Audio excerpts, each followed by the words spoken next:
إن الحمد لله نحمده ونستعينه ونستغفره ونعوذ بالله من شرور أنفسنا ومن سيئات أعمالنا من يهده الله فلا مضل له ومن يضلل فلا هادي له وأشهد أن لا إله إلا الله وحده لا شريك له وأشهد أن محمدا عبده ورسوله أما بعد.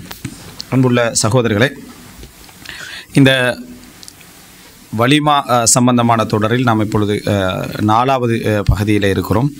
இதில் அதாவது ஒரு சில இன்னும் மேலதிகமான தகவல்கள் இதில் நம்ம படித்துவிட்டு இந்த வீண் விரயம் தொடர்பான ஒரு சுருக்கமான ஒரு நிலைப்பாடையும் நம்ம என்ன செய்வோம் இதில் எடுத்துக்கொண்டோம்னா இந்த வலிமாவுடைய பகுதி என்ன செஞ்சிடும், இதோட முடிச்சிடும். இப்போ இந்த வீண் விரயம் சம்பந்தமாக சொல்லப்படுற பகுதிகள் கடந்த கால உரைகளோடு தொடர்பட்டவைகளாக இருந்தாலும் சரி, வரக்கூடிய விஷயங்களாக இருந்தாலும் இந்த அளவுகோல் தான் இஸ்லாம் எங்களுக்கு என்ன செய்து சொல்லுதுன்ற ஒரு பொது ஒரு விளக்கத்தை எடுக்கிறது தான். அதோடு நம்ம மணப்பெண் அலங்காரம், அதே போல் பெண்கள் அலங்கார சட்டங்கள், ஆடை சட்டங்கள் என்ற பகுதிக்கு நம்ம என்ன செஞ்சிடுவோம், போயிடுவோம் இன்ஷா அல்லாஹ். இதில் என்னன்னு சொன்னால், இப்போ இந்த வலிமாவுடைய சம்பந்தத்தில் அடுத்த பகுதியாக நம்ம ஏற்கனவே ஒரு செய்தி சொல்லியிருந்தோம். அந்த அபு உசைத் ஸாயிதி ரலியல்லாஹு அவங்களுடைய செய்தி, அவங்களோட மனைவி தான் இந்த சர்வ் பண்ணாங்கன்னு சொல்லி விருந்துகள் எல்லாம். அதில் 5182வது இலக்கம்.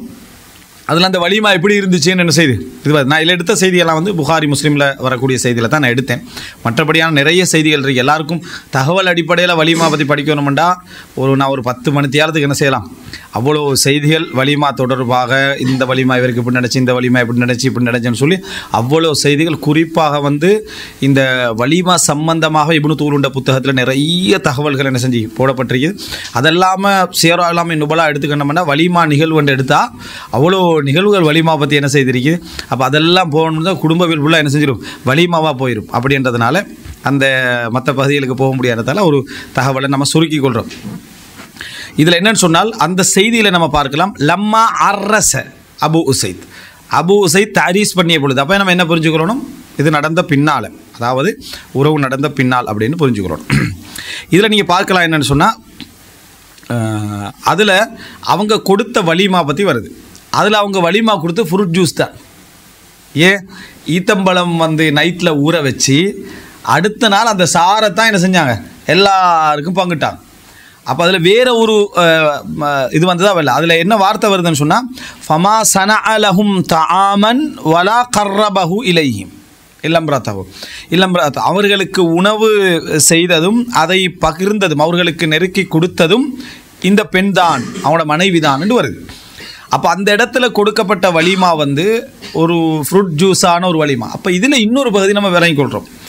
எப்பையும் நம்ம எந்த ஒரு நலவையும் குறைச்சி பார்க்கப்படாது. ஒருத்தர் வலிமா கொடுக்குறாரு, எல்லாரையும் கூப்பிட்டு வச்சு ஃப்ரூட் ஜூஸ் கொடுத்துட்டார். அப்படி கொடுத்துட்டாருண்டா பாருங்களேன், கஞ்சத்தனத்தில் உச்சகட்டம் தானே நம்ம பேசக்கூடாது. அதை நம்ம புரிஞ்சுக்கொள்ளணும். அவர் வசதி உள்ளவர் தானே, அவருக்கு நல்லா கொடுக்கலாம் தானே என்றிருந்தாலும் சரி, அவர் இந்த மாதிரி கொடுத்தாருண்டா அதை ஒரு நாள் நம்ம என்ன செய்யக்கூடாது, தவறாக சொல்லக்கூடாது. சிறப்பு, அவருக்கு ஒரு ஆடு அறுத்து வலிமா கொடுக்கறது சிறப்பு. ஏன்னா ரசூல் அப்துல் ரஹ்மான் பின் அவுஃப்க்கு அதைத்தான் சொல்கிறாங்க. இருந்தாலும் ஒருத்தர் அப்படி கொடுத்துட்டாருன்னா அதை குறையாக என்ன செய்யக்கூடாது, முடிக்கக்கூடாது. அக்கதனிக்காவோட இதான் என்ன வலிமாடு ஷோட்டிட்ஸோடு முடிச்சிட்டாருன்னு சொன்னால் அதை நம்ம குறையாக என்ன செய்யக்கூடாது, பெருசாக எதிர்பார்த்தோம் அப்படியே கவுத்தி விட்டாருன்னு என்னது இந்த மாதிரி சொல்லி அதை குறை சொல்கிறது பிழை. வலிமா என்றது திருமணத்தை பகிரங்கப்படுத்துறதுக்காக நடக்கக்கூடிய விஷயம். எனவே ஒரு தரப்பு வசதியானவராக இருந்தாலும் சரி, ஏழையாக இருந்தாலும் சரி, அவர் வலிமா ஒரு அளவுக்கு சிக்கனமாக செஞ்சிட்டாருன்னா அதை குறைப்படுத்தக்கூடாது என்பதற்கு இது ஒரு ஆதாரம் எடுத்து நம்ம என்ன செய்யணும், புரிந்து கொள்ள வேண்டும். இதுக்கு சில செய்திகளை பாருங்கள். ரசூலுல்லாஹி ஸல்லல்லாஹு அலைஹி வஸல்லம் அவர்கள் சொல்கிறார்கள் இந்த மாதிரி, அதாவது வலிமாவை நம்ம எப்படி பார்க்கணும், அந்த வலிமாவை நம்ம எந்த கண்ணோட்டத்தோடு இருக்கணும் அப்படின்றதுக்கு. இப்போ இந்த வசதி என்ற பழகின கூடுதலாக இப்படி பேசுகிறக்கூடாது. கூடுதலாக கொடுத்துட்டு போகிறது நல்லி கொடுக்கணும். அதில் என்ன பிழைக்கிற சஹாபாக்கள் கொடுத்தாங்க, ரசூலாங்க கொடுத்தாங்கன்னு ஆர்வமூட்டுறதுக்கு அதை சொல்லக்கூடாது. அனுமதிக்கு தான் அதெல்லாம் என்ன செய்யணும், விளங்கப்படுத்தணுமே தவிர அவர்கள் கொடுக்கக்கூடிய பங்கில் நம்ம கொஞ்சம் என்னது இன்னும் அப்படி செய்யுங்க இப்படி செய்யுங்கன்னு சொல்லக்கூடாதுன்றதுக்கு இந்த செய்தியில் பாருங்கள். சஹீஹ் புகாரியில் 5178 ரசூலுல்லாஹி ஸல்லல்லாஹு அலைஹி வஸல்லம் சொல்கிறார்கள், லவ் துஈது இலா குராஇன் ல அஜப்த் வலவ் உஹ்திய இலைய குராஉன் ல கபில்த். எனக்கு அழைப்பு விடுக்கப்பட்டால், ஒரு சாப்பாட்டுக்கு அழைப்பு விடுக்கப்படுது, ஆட்டுடைய காலுடைய கீழ்ப்பகுதி அது மட்டும்தான் ஒரு சாப்பாடாக வச்சா எப்படி இருக்கு, யாரும் போக மாட்டான். ஒரு கொஞ்சம் கறிகிரி இருந்தால் தான் நம்ம போவோம். குரான் என்று சொல்கிற அந்த காலுடைய லாடம் அடிச்சிருப்பேன், அந்த லாடத்துக்கு மேல் துண்டு பகுதி தான் சாப்பாடாக வச்சுக்கிறான். அதுக்கு எனக்கு அழைப்பு விடப்பட்டாலும் நான் போவேன். ரசூலுல்லாஹ் சொல்கிறான். இந்த பணிவு நம்மகிட்ட இருக்கணும். நிறைய பேருக்கு வந்து இந்த கோட் சூட் அடித்து போகிற வலிமாவுக்கு போகிறது ஃபுல் ஹாப்பி. ஹஜ்ஜி பெருநாள் நோம்பு பெருநாள் மாதிரி ரெடி ஆகுவாங்க. சரியா, இல்லாட்டி அந்த வலிமா போன எல்லாம் ரெடி ஆகிக்கணும், ஃபுல் ஃபேமிலிக்கு அதை எடுக்கணும் இது எடுக்கணும்னு சொல்லி ட்ரெஸ் எல்லாம் போட்டு அதெல்லாம் போட்டு ரெடி ஆகிடுவாங்க. இதே ஒரு ஏழை என்ன செஞ்சுப்பாண்டா, வலிமாவுக்கு வந்துடுங்க அந்த வந்துடுறேன் அப்படின்னு சொல்லிட்டு போயிரு. என்ன பாவம், அவனும் எவ்வளோ பேருக்கு செய்வானோ தெரியாது, இவர் போகாமிக்கிறதுக்கு ஒரு என்ன நம்ம போகாமி அவனுக்கு ஹெல்ப்பாக. சரியா, இவருக்கு ஒரு ஒரு ஒரு அந்த மாதிரி வலிமாக்களை கலந்து கொள்ள விருப்பம் இல்லாதவங்களாம் இருக்கிறாங்க. ஒரு ஏழையுடைய வலிமா அந்த ஹோலுக்கு நம்ம போகிறது நம்ம கண்டா என்ன நினைப்பாங்க, என்ன ப்ரொசீஜர் எனக்கு ஆகிறது, என்ன தரம், இதெல்லாம் கெட்ட மோசமான சிந்தனைகள். அதை ரசூலுல் அல்லாஹ்வுடைய தூதர் சொல்கிறாங்க, லவ் துஇது இலா குராஇன் ல அஜப்த். எனக்கு வந்து சாதாரணமான அந்த கால் குழம்பு எனக்கு தரப்பட்டாலும் என்ன நான் போவேன். கால் குழம்புனா முழு கால் அல்ல, அதுக்கு எல்லோரும் போவாங்க தான். சரியா, இது வந்து காலுடைய அந்த கீழ்ப்பகுதியில் அந்த முள், அதை எனக்கு கரியாக வச்சு எனக்கு அழைப்பு தந்தாலும் நான் போவேன். எனக்கு அது அன்பளிப்பாக தரப்பட்டாலும் நான் அதை ஏற்றுக்கொள்வேன். என்ன இதை கொண்டு வந்து தாரீங்க, இவ்வளோ ரேட்டில் உள்ளதை கொண்டு வாரீங்க, இவ்வளோ கொண்டு வாரீங்கன்ற அந்த இழிவாக பார்க்கக்கூடிய தன்மை ரசூலுல்லாஹி ஸல்லல்லாஹு அலைஹி வஸல்லம் அவர்கள் ஒரு நாளும் யாருக்கும் என்ன செஞ்சதில்லை கெட்ட குணம் அது. அதனால தான் ரசூலுல்லாஹி ஸல்லல்லாஹு அலைஹி வஸல்லம் தஆமன் கத்து, எந்த ஒரு உணவையும் நபியவர்கள் எப்பொழுதும் குறை சொன்னது கிடையாது. விரும்பினா சாப்பிடுவாங்க, இல்லைன்னா எழும்பிடுவாங்க. அதை வந்து வெறுக்கிறேன், மோசமானது எனக்கு அந்த மாதிரி என்ன செய்ய மாட்டாங்க, ரசூலுல்லாஹ் சொல்ல மாட்டார்கள். அடுத்து சஹீஹ் முஸ்லிமில் வருது 1429 இலக்கம், இப்னு உமர் எல்லாம் அறிவிக்கிறாங்க. இதை ரசூலுல்லாஹ் சிஃபத்தா பண்பா சொன்னதே. இதில் இதா துஈத்தும் இலா குராஇன் ஃபஅஜீபு, ஒரு கால் எலும்பு துண்டுக்கு நீங்கள் விருந்து அழைக்கப்பட்டாலும் கட்டாயம் போங்கன்றாங்க ரசூலுல்லாஹ். நீங்கள் போங்க, பதில் சொல்லுங்கன்றாங்க.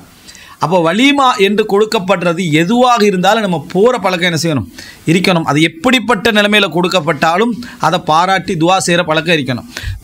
நல்லா கொடுக்கப்படுறதுக்கு பாரக்கல்லாஹ் தஜ்வீதோடையும் விளங்கிட்டா, நோமலாக கொடுக்கப்படுறதுக்கு பாரக்கல்லாஹ் நோமலான்னு சொல்லிட்டு வரது என்னது, இந்த மாதிரி இருக்கக்கூடாது. அந்த பணக்கார வலிமாக்களுக்கு போய் பாரக்கல்லாஹ் உலக்க பாரக்கலைக்க ஜமா பைனக்குமா ஃபிகர் இப்படி சுற்றி ஒரு சுவரை மறைஞ்சிட்டு மறுபடியும் மாப்பிள்ளைக்குன்னா தவறை மறுபடியும் திருப்பி பாரக்கல்லாஹ் உலக்க பாரக்கலைக்கு திருப்பி அவருக்கு பல பாரக்கல்லாஹ் சொல்கிறது. இந்த ஏழையிட ஒரு கல்யாணத்துக்கு போனான்னு சொன்னால் மாட்டிட்டாரத்துக்காக பாரக்கல்லாஹ் உலக்க சொல்லிட்டு என்ன செஞ்சிட்டு வந்துடுற. இதெல்லாம் எங்களுடைய கெட்ட, அவனுக்கு பிரச்சனை இல்லை, எங்களுடைய கெட்ட குணத்துக்கான அடையாளம். அதுக்கு அல்லாஹ் ரப்புல் ஆலமீன் எங்களை வெறுப்பான், அந்த தவாதோ இல்லாத குணத்துக்கு. அடுத்தது என்னன்னு சொன்னால், இந்த செய்திகள் ஒரு ஆதாரம். ரசூலுல்லாஹி ஸல்லல்லாஹு அலைஹி வஸல்லம் எப்படிப்பட்ட ஒரு பண்பாளராக இந்த வலிமா விஷயத்தில் நடந்து கொள்ள சொன்னார்கள் அப்படின்றதுக்கு இது ஒரு ஆதாரம். அடுத்ததாக இந்த வலிமாவை பொறுத்த வரைக்கும் இந்த வலிமாவில் வந்து அது சிக்கனமாக இருக்க வேண்டுமா, அதை பற்றி ஒரு செய்தி. முஸ்னத் அஹ்மதில் 24529 இலக்கம். இந்த செய்தி வந்து எப்படி வருதுன்னு சொன்னால், காசிம் பின் முஹம்மத் அதாவது பின் அபிபக்கர் அவர் அறிவிக்கிறார். ஆயிஷா ரதியல்லாஹு வழியாக ரசூலுல்லாஹி ஸல்லல்லாஹு அலைஹி வஸல்லம் சொன்னார்கள், இன்ன அஅதமன் நிகாஹி பரக்கத்தன் ஐஸரஹு மஊனத்தன் ரெண்டு மாதிரி இருக்கு. அதாவது நிக்காஹில் பரக்கத்து பொருந்தியதுன்னு சொன்னால் செலவால் குறைந்தது பரக்கத்து பொருந்தியதுன்னு ஒரு செய்தி வருது. இது பலகீனமான ஹதீஸ், பலகீனமான ஹதீஸ். சிக்கனமாக ஒருத்தர் கொடுத்தா நம்ம கட்டாயம் போகணும், வசதியாக கொடுத்தாலும் கட்டாயம் என்ன செய்யணும், போகணும். அதுதான் செய்தியில் வருதே தவிர இதுதான் பரக்கத்தால் கூடியது அப்படின்னு எந்த செய்தியும் என்ன செய்யலை, வரல. பொதுவாக நம்ம சொல்லலாம் என்னன்னு சொன்னால், வீண் விரயங்கள் அற்ற மார்க்கத்துக்கு முரண் இல்லாத எல்லா திருமணங்களும் என்ன பரக்கத்துக்குரியது தான் அப்படின்னு நம்ம என்ன செய்யலாம், புரிந்து கொள்ளலாம். எனவே இந்த செய்தி பலகீனமான, இது பல வாத பிரதிவாதங்கள் போன ஒரு ஹதீஸ், ஆனால் இது பலகீனமான ஒரு செய்தி. இதுக்கு பின்னால் ஹதீஸ் கலை விமர்சனங்கள் என்று சொல்லி இதில் நிறையவே உண்டு. அடுத்ததாக அதாவது வலிமா என்றது எப்போ கொடுக்கப்பட வேண்டும், இந்த வலிமாவுடைய டைம், இதனுடைய நேரம் வந்து வக்துல் வலிமா எப்போ இருக்க வேண்டும், இந்த வலிமாவுடைய நேரம் எப்பொழுது இருக்க வேண்டும் அப்படின்றதில் அக்து நிக்காவுக்கு பிறகு வலிமா கொடுக்கலாமா அல்லது என்ன, அதாவது இந்த சேர்ந்த பிறகு தான் என்ன செய்யணும் வலிமா கொடுக்க வேண்டுமா என்ற ஒரு கேள்வி நிறைய பேர்ட்ட என்ன செய்து இருக்குது. ஆனால் ஹதீஸில் பார்க்குற டைமில் நிறைய செய்திகள் வலிமா சேர்ந்த பின்னால் கொடுத்ததாகத்தான் நிறைய செய்திகள் வரும். ஆனால் அதில் எதுலேயுமே அது வாஜிபன்னு என்ன செய்யாது, வராது. சேர்ந்த பின்னால் வலிமா கொடுத்தல் என்பது ஒரு ஏலானாக அமையும். பொத்தர் வந்து வலிமா கொடுக்குறாரு, வலிமா கொடுத்துட்டு சேரலை அப்படின்ற ஒரு கட்டம் வந்துச்சுன்னு சொன்னால் அங்கே இதா இல்லை, பல விஷயங்கள் அங்கே இல்லாமல் போயிடுது. ஆனால் வலிமா கொடுத்ததை பார்த்தா ஒரு திருமணம் நடந்து ஒரு பெரிய ஒரு நிகழ்வு நடந்த மாதிரி யார். அதனால் வந்து மிக பொருத்தம் சேர்ந்த பின்னால் வலிமா கொடுத்தல் என்பது மிக பொருத்தம். ஆனால் ஒருத்தர் அக்து நிக்காஹோடு சேர்த்தே வலிமா கொடுப்பாராக இருந்தால் மார்க்கத்தில் தடை செய்கிறதுக்கு எதுவும் இல்லை. ரசூலுல்லாஹி ஸல்லல்லாஹு அலைஹி வஸல்லம் அவங்க அப்துர்ரஹ்மான் இப்னு அவுஃப்ட்ட திருமணம் முடிச்சிங்களா, எவ்வளோ மஹர் கொடுத்தீங்கன்னு கேட்டாங்களே தவிர சேர்ந்தீங்களா இல்லையான்றதை பற்றி எதுவுமே கேட்கல. இதில் 2 புரிஞ்சுக்கலாம். ஒன்று, அன்றைக்கெல்லாம் சேர்ந்த பிறகு தான் வலிமா கொடுக்குற பழக்கம் இருந்ததுனால கேட்கலன்னு சொல்லலாம். ஆனால் சட்டம் என்று வார டைமில் வந்து ரசூலுல்லாஹ் அதை கேட்கலையே, அதை ஒரு இஸ்திஃப்சால் பண்ணலை இப்படி ஒன்று இருந்துச்சான். அதனால் வந்து அதை யாரும் கடமைண்டோ அதான் சிறப்புண்டோ அப்படியெல்லாம் சொல்கிறதுக்கு இல்லை. எனவே வலிமா வந்து சேர்ந்த பிறகு கொடுப்பது வளமைகளில் இருந்தாலும் கூட சேர முன்னாலும் கொடுப்பதில் எந்த விதமான தடையும் இல்லை. சேர முன்னாலே ஒன்று கொடுத்துட்டு சேர்ந்த பின்னாலே இன்னொன்று கொடுத்தாலும் என்ன மார்க்க ரீதியாக தடை இல்லை. அக்கது நிக்காவில் ஒன்று கொடுக்குறாங்களேன்னு கேட்குறாங்க. இப்போ அக்கது நிக்காவில் வந்து ஒரு விருந்தொன்று செய்கிறாங்களே அப்படின்ட்டு அதெல்லாம் நியத்தை பொறுத்து உள்ளது. ஒருத்தர் வந்து இதுதான் வலிமாண்டு நியத்தில் வச்சு என்ன செஞ்சார், அக்கது நிக்கால கொடுத்துட்டாருன்னு சொன்னால் அது வலிமா அழைப்பு. அதில் இல்லை வந்தவங்களுக்கு ஒரு விசிட்டர்ஸுக்கு ஒரு என்ன ஒரு விருந்தோம்பலாக நான் இதை செஞ்சது வலிமா, நான் நாளைக்கு ஸ்பெஷலாக ஏற்பாடு செய்கிறேன்னா அதுதான் திருமண விருந்தப்ப. அதை எதை வச்சு முடிவெடுக்கணும், அவர் கொடுக்கக்கூடிய அந்த உணவுடைய டைப்பை வச்சே நம்ம என்ன செய்யலாம் முடிவெடுக்கலாம். ஒவ்வொரு ஊரில் ஒரு வளம் இருக்குது. இப்போது நாளைக்கு வலிமா கொடுக்குறவர் சாப்பாடு அதெல்லாம் ரெடி பண்ணிக்கிறாரு, இன்றைக்கு வந்து ஈச்சம்பழம் சோட்டிஸ் எல்லாம் பங்குறாரு.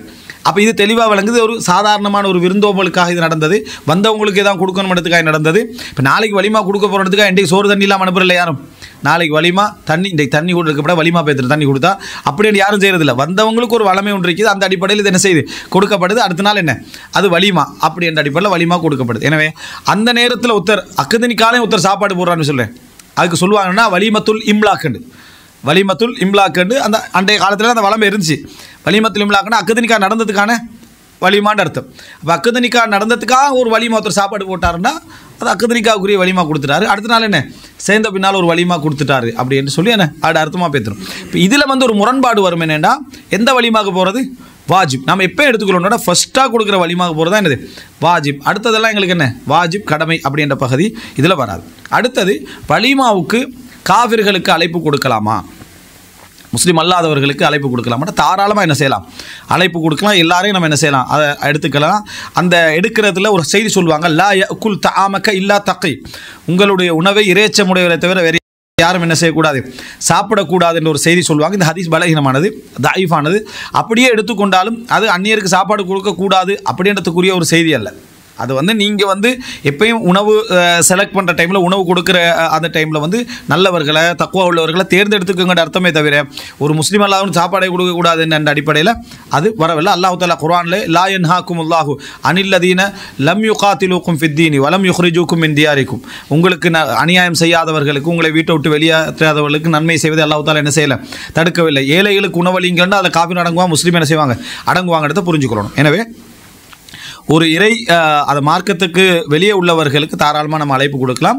அவங்களுக்கு அதுக்கேற்ற மாதிரியான ஏற்பாடுகளை செஞ்சு கொடுக்கறது பிழை இல்லை. ஆனால் அவங்க வந்து தங்களுடைய மார்க்கத்துக்கு முரணான வேலைகளை இங்கே செய்யாத மாதிரி பார்த்துக்கிறோம். சாராயம் அவங்களுக்கு அந்நியர்களுக்கு சாப்பாடு கொடுங்க, பொட்டிலெல்லாம் ரெடி பண்ணி கொடுத்துக்கிறேன் வணங்கிட்டா, அதெல்லாம் கொடுக்கலாம் இஸ்லாத்தில் இருக்குதானே, அவங்களுக்கு ஹலால். நான் அதனால் என்ன செஞ்சேன் அப்படின்னா இது வந்து என்ன இது ஒரு பிழையான நடைமுறை. அல்லது அவங்க ஆண் பெண் கலப்பு அவங்கள்ட்ட ஓகே தானே, அதனால் அவங்க எல்லாரையும் ஒரு என்ன இடத்துக்குள்ளே வச்சுட்டு அவங்க டான்ஸ் ஆடுவாங்க, அதெல்லாம் செய்வாங்க, நமக்கு பிள்ளை இந்த லிஸ்ட்லேயே கூடாது. இஸ்லாமிய திருமணத்தை பார்க்கணும், ஒரு முஸ்லீமுடைய திருமணத்தை பார்க்கணும். அவங்க வந்து அந்நியர் பெண்கள் வேறு ஆண்கள் வேறுன்னு தான் என்ன செய்யணும், அவங்க உட்கார வேண்டும். பெண்கள் அவங்க வித்தியாசமான ட்ரெஸ்லாம் வருவாங்க. அப்போ அவங்க பெண்கள் வேறு இருந்தால் அவங்களுக்கு அது பிரச்சனையும் இல்லாமல் இருக்கும். அந்த பெண்கள் தனியாகிறதுல அவங்களுக்கு பிரச்சனையும் என்ன செய்யும் இல்லாமல் இருக்கும். அடுத்தது என்ன அப்படின்னு சொன்னால், முஸ்லீம் அல்லாதவர்களுடைய திருமணத்தில் நம்ம கலந்து கொள்ளலாமா அப்படின்னு கேட்டிங்கன்னா, அந்த வலிமால கலந்து கொள்ளாமட்டா நம்ம தாராளமாக கலந்து கொள்ளலாம். நிபந்தனை ஆண் பெண் கலப்பங்கு என்ன செய்யக்கூடாது, இருக்கக்கூடாது. சாராயம் பங்குற இடமா என்ன செய்யக்கூடாது, இருக்கக்கூடாது. இசை என்ன செய்யக்கூடாது, இருக்கக்கூடாது. அப்படின்னா என்ன கலந்து கொள்ள கூடாதுன்னு அர்த்தம் நினைக்கிறா. இல்லாட்டி அவன் நமக்கண்டே அடுத்த நாள் ஒரு ஏற்பாடு செய்கிறான், திருமண விருந்தன் ஏற்பாடு செய்கிறான் முஸ்லீம்களுக்குண்டு, ஏன்னா நீங்கள் இதிலெல்லாம் கலந்து கொள்ள மாட்டீங்க அப்படின்ட்டு ஏற்பாடு செய்கிறான்னு சொன்னால் அப்போ நம்ம என்ன செய்யலாம், அதில் நம்ம கலந்து கொள்ளலாம். மார்க்க ரீதியாக தடையில் ரசூல் ஸல்லல்லாஹு அலைஹி வஸல்லம் ஒரு யூத பெண் என்ன விருந்து கலைத்த நேரத்தில் ரசூலுல்லாஹ் போய் என்ன செஞ்சாங்க சாப்பிட்டார்கள் அப்படி இடத்த பார்க்குறோம். அது ஹைபர் முடிஞ்சு கொஞ்சம் இதிலேயே ரசூலுல்லாஹ் என்ன செய்கிறாங்க போய் சாப்பிட்டாங்கன்றத பார்க்குறோம். எனவே முஸ்லீம் அல்லாதவர்கள் எங்களை அந்த ஒரு விருந்துக்கு அழைத்தாலும் அந்த அழைப்பு விடுத்தாலும் நம்ம கலந்து கொள்வதில் மார்க்க ரீதியான எந்த பிரச்சனையும் இல்லை என்பதை புரிந்து கொள்ள வேண்டும். இப்போ அதில் உள்ள ஒரு அம்சம்தான், அதாவது மணப்பெண்ணை அலங்கரித்தல் என்ற பகுதி. இதில் இந்த பகுதியை நம்ம சேர்த்துருவோம். சேர்த்த பின்னால் அந்த அலங்காரம் என்ற பகுதியை அடுத்த இதாக நம்ம என்ன செய்வோம், கொண்டு வருவோம். அதுக்கு அதுக்கு முன்னால் அந்த வீண் விரயத்துடைய சப்ஜெக்டை நம்ம என்ன செஞ்சிடணும், சொல்லி முடிச்சிடணும். இதில் மிக முக்கியமான பகுதி என்னன்னு சொன்னால், இப்போ இந்த திருமணத்துடைய இந்த விஷயங்களெல்லாம் நம்ம புரிஞ்சுட்டோம்னு சொன்னால் வீண் விரயம். அப்போ இதில் வந்து நம்ம வீண் விரயம் என்ற அளவுகோலை நம்ம எப்படி புரிஞ்சுக்கலாம்? இஸ்ராஃப், குர்ஆனில் வந்து இஸ்ராஃப், தப்தீர் அப்படி என்று சொல்கிறதும் என்ன, வீண் விரயம். இஸ்ராஃப் என்றது என்னது, வீண் விரயம். அதே போல் வீண் விரயம், இதெல்லாம் வந்து இதாஅத்துல் மால், ஹதீஸில் வரும் என்ன, இதாஅத்துல் மால், இவைகள்லாம் வீண் விரயம். இந்த வீண் விரயங்கள் சம்பந்தமாக இஸ்லாத்துடைய நிலைப்பாடு என்ன, வீண் விரயத்தை எப்படி புரிஞ்சு கொள்வது? இதில் சில சொல் பிரச்சனைகளும் இருக்குது. என்ன சொல் பிரச்சனைகள் அப்படின்னு சொன்னால், நான் இது வீண் விரயம் பற்றி ஒரு முழு விளக்கம் அப்படின்னு இதில் எடுக்க வரல, சாதாரணமான ஒரு அம்சம் இதுக்கு புரிஞ்சு கொள்கிற அமைப்பில். சொல் பிரச்சனைகள் என்று சொன்னால், இப்போ வசதி என்றது வீண் விரயத்தோடு சம்பந்தப்பட்டதல்ல. ஆடம்பரம் வீண் விரயத்தோடு சம்பந்தப்பட்டதல்ல. நிறைய பேர் ஆடம்பரத்தையும் வீண் விரயத்தையும் ஒரே லிஸ்ட்டில் வைப்பாங்க. ஆடம்பரம் என்றது வீண் விரயமாகவும் இருக்கலாம், வீண் விரயம் இல்லாமலும் என்ன செய்யலாம், இருக்கலாம்.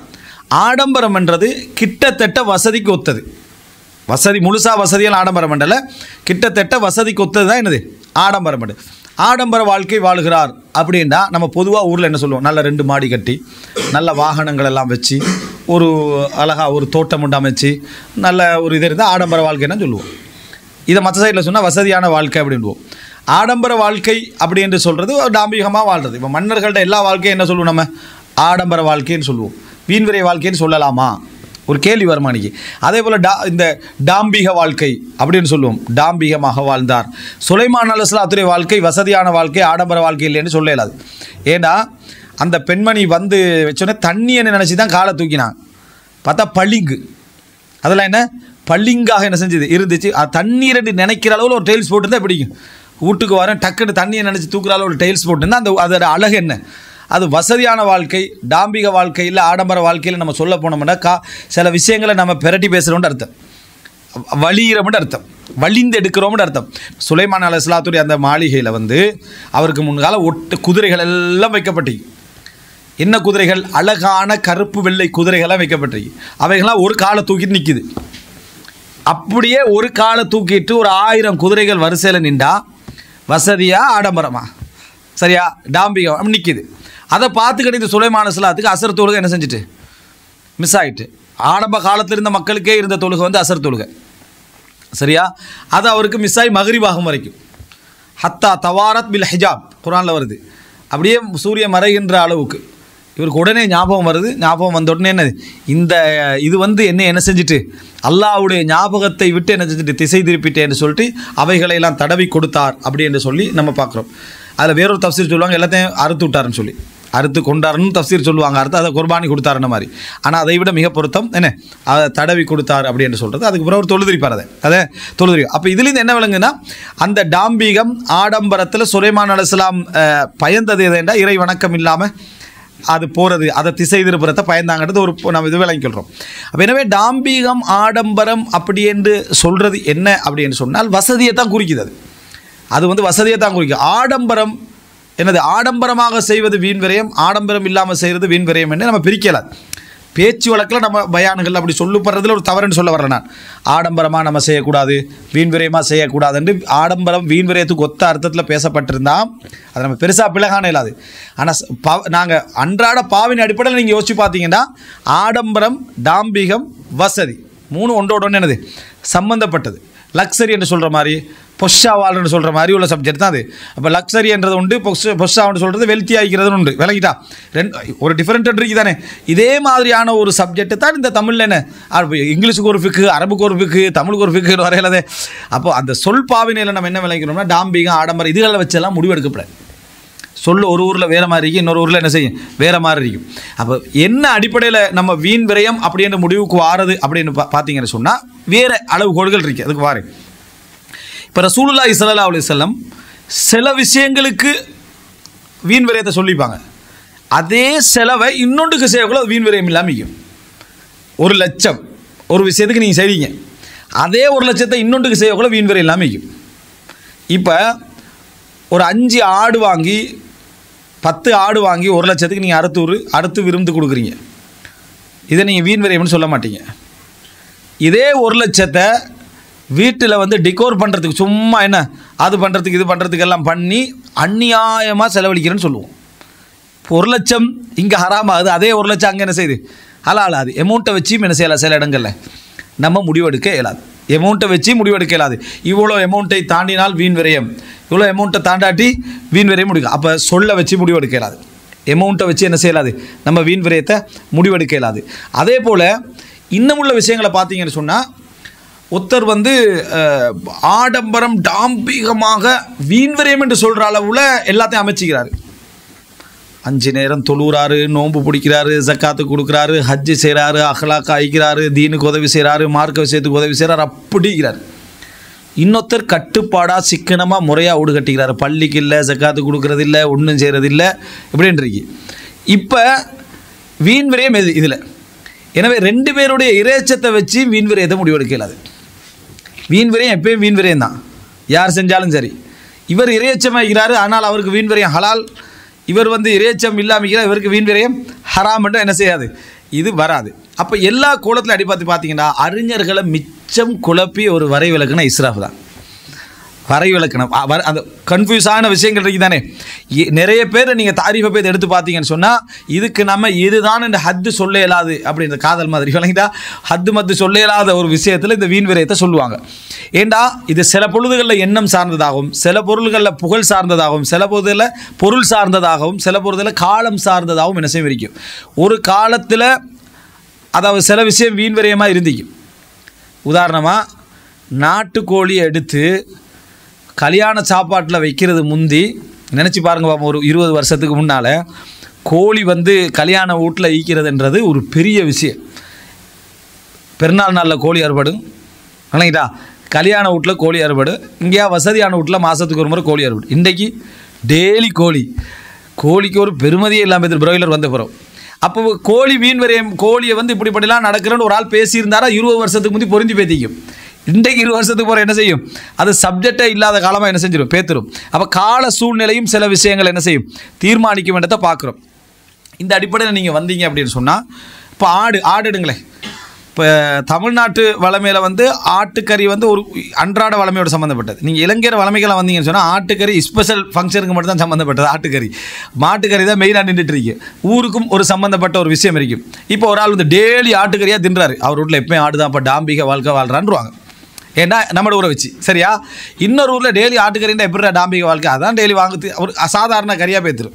நாளை தடை செய்கிறத வச்சுக்கி தானே, தடை செய்கிறத வச்சு டாம்பி. இங்கேக்கு வந்து ஒருத்தர் வந்து ஒரு பெரிய கார் எடுத்து ஓடுறாரு, இவரை நம்ம ஆடம்பர வாழ்க்கை வாழ்றது இங்கே சொல்ல மாட்டேன், ஏன்னா காரோட ரேட் அப்படிங்க. அதே காரை நாட்டில் விட்டு நம்ம ஊரில் ஒருத்தர் ஹோன் அடிச்சுட்டு போனான்டா பெருமை பார்த்தீங்க தானே சரியா. என்ன ஒரு பெருமை அவனுக்கு. அது இங்கே வந்து தண்ணி இழுக்கிற காராய்க்கும், அது சரியா. இங்கே வந்து தண்ணி இழுக்கிற காராய்க்கும், டெக்ஸி என்ன ரெண்ட்டுக்கு போகிறதாய்க்கும், இந்த மாதிரி காருக்கு நம்ம இங்கே என்ன சொல்லுவோம். அதே கார் நம்மட ஊரில் இருந்தோடனே அவனுக்கு வேறு லெவலில் ஒரு பேர் என்ன செய்வோம், ஹோன் அடித்தாலே பெருமையோட உச்சகட்டம் பார்த்தீங்க தானே. நம்ம வீட்டுக்கு முன்கால வந்து ஹோன் அடிச்சுட்டு போகிறேன், இவனுக்கு என்ன தேவை அப்படின்னு அந்த ஒரு மைண்ட் செட்டில் நம்ம இருப்போம். ஸோ வீண் விரயத்தை மக்களுக்கு பேச விடவும் கூடாது. அவன் வழியை வச்சு அவன் என்ன செய்வான், அந்த வீண் விரயத்தை முடிவெடுத்துருவான். இதெல்லாம் நீங்கள் பார்த்தீங்கன்னா உங்களுக்கே விளங்கு. அப்போ என்ன தான் வீண் விரயம் அப்படின்ற ஒரு கேள்வி வரும். அதே தான் அவங்களுக்கும் வந்துச்சு, அறிஞர்களுக்கும் வந்துச்சு. இஸ்ராப் சம்பந்தமாக எழுதப்பட்டவங்களோட செய்திகள்லாம் நீங்கள் பார்த்தீங்கன்னா இதெல்லாம் என்ன செஞ்சு எது சுலைமான் எல்லாத்தையும் பார்க்குறாங்க. யார் சுலைமான் எல்லாத்தையும் பார்க்குறாங்க, ரசூல்லாங்களையும் பார்க்குறாங்க, இன்னும் உள்ள மற்ற நபித்தோழர்களையும் என்ன செய்கிறாங்க பார்க்குறாங்க. இப்படி இப்போ அப்துல் ரஹ்மான் பின் அவுஃப் இருக்கிறாரு, உஸ்மான் ரல்லாங்க இருக்கிறாங்க, உமர்லாங்க என்ன சொன்னாங்க, ஒரு நிலத்தை பிடிக்கிறாங்க, நிலத்தை பிடிச்சி ஒட்டகம் ஆடு ஜக்காத்துடைய ஒட்டகம் ஆடுமாடெல்லாம் அதில் வச்சு அடைச்சிட்டாங்க. அடைச்சிட்டு என்ன சொல்கிறாங்கன்னா, அதான் பொது நிலத்தை அடைச்சிக்கிறாங்க. அப்போ இந்த ஹிமா பண்ணுறது சம்பந்தமாக சொல்கிறாங்க, இது நான் அப்படி அடைச்சிக்க மாட்டேன், இது அவங்களோட பூமி தான், ஆனால் எனக்கு இந்த ஒட்டகத்தை ஆடு மாடுகளை பாதுகாக்கிறதுக்கு எனக்கு இதுதான் வழி. இதனால் தான் மற்றவங்க யாராவது ஏழைகள் ஒரு 10-5 ஆடுகளை வச்சுக்கொள்கிறவங்க இதுக்குள்ளே வந்து மேய வந்தாங்கண்டா விட்டுரு. ஆனால் அப்துல் ரஹ்மான்டையும் உஸ்மான்டையும் ஆடு மாடுகள் இங்கே வந்தால் விட்டுறாது. யார் சொல்கிறா, உமர்லாம் சொல்கிறாங்க.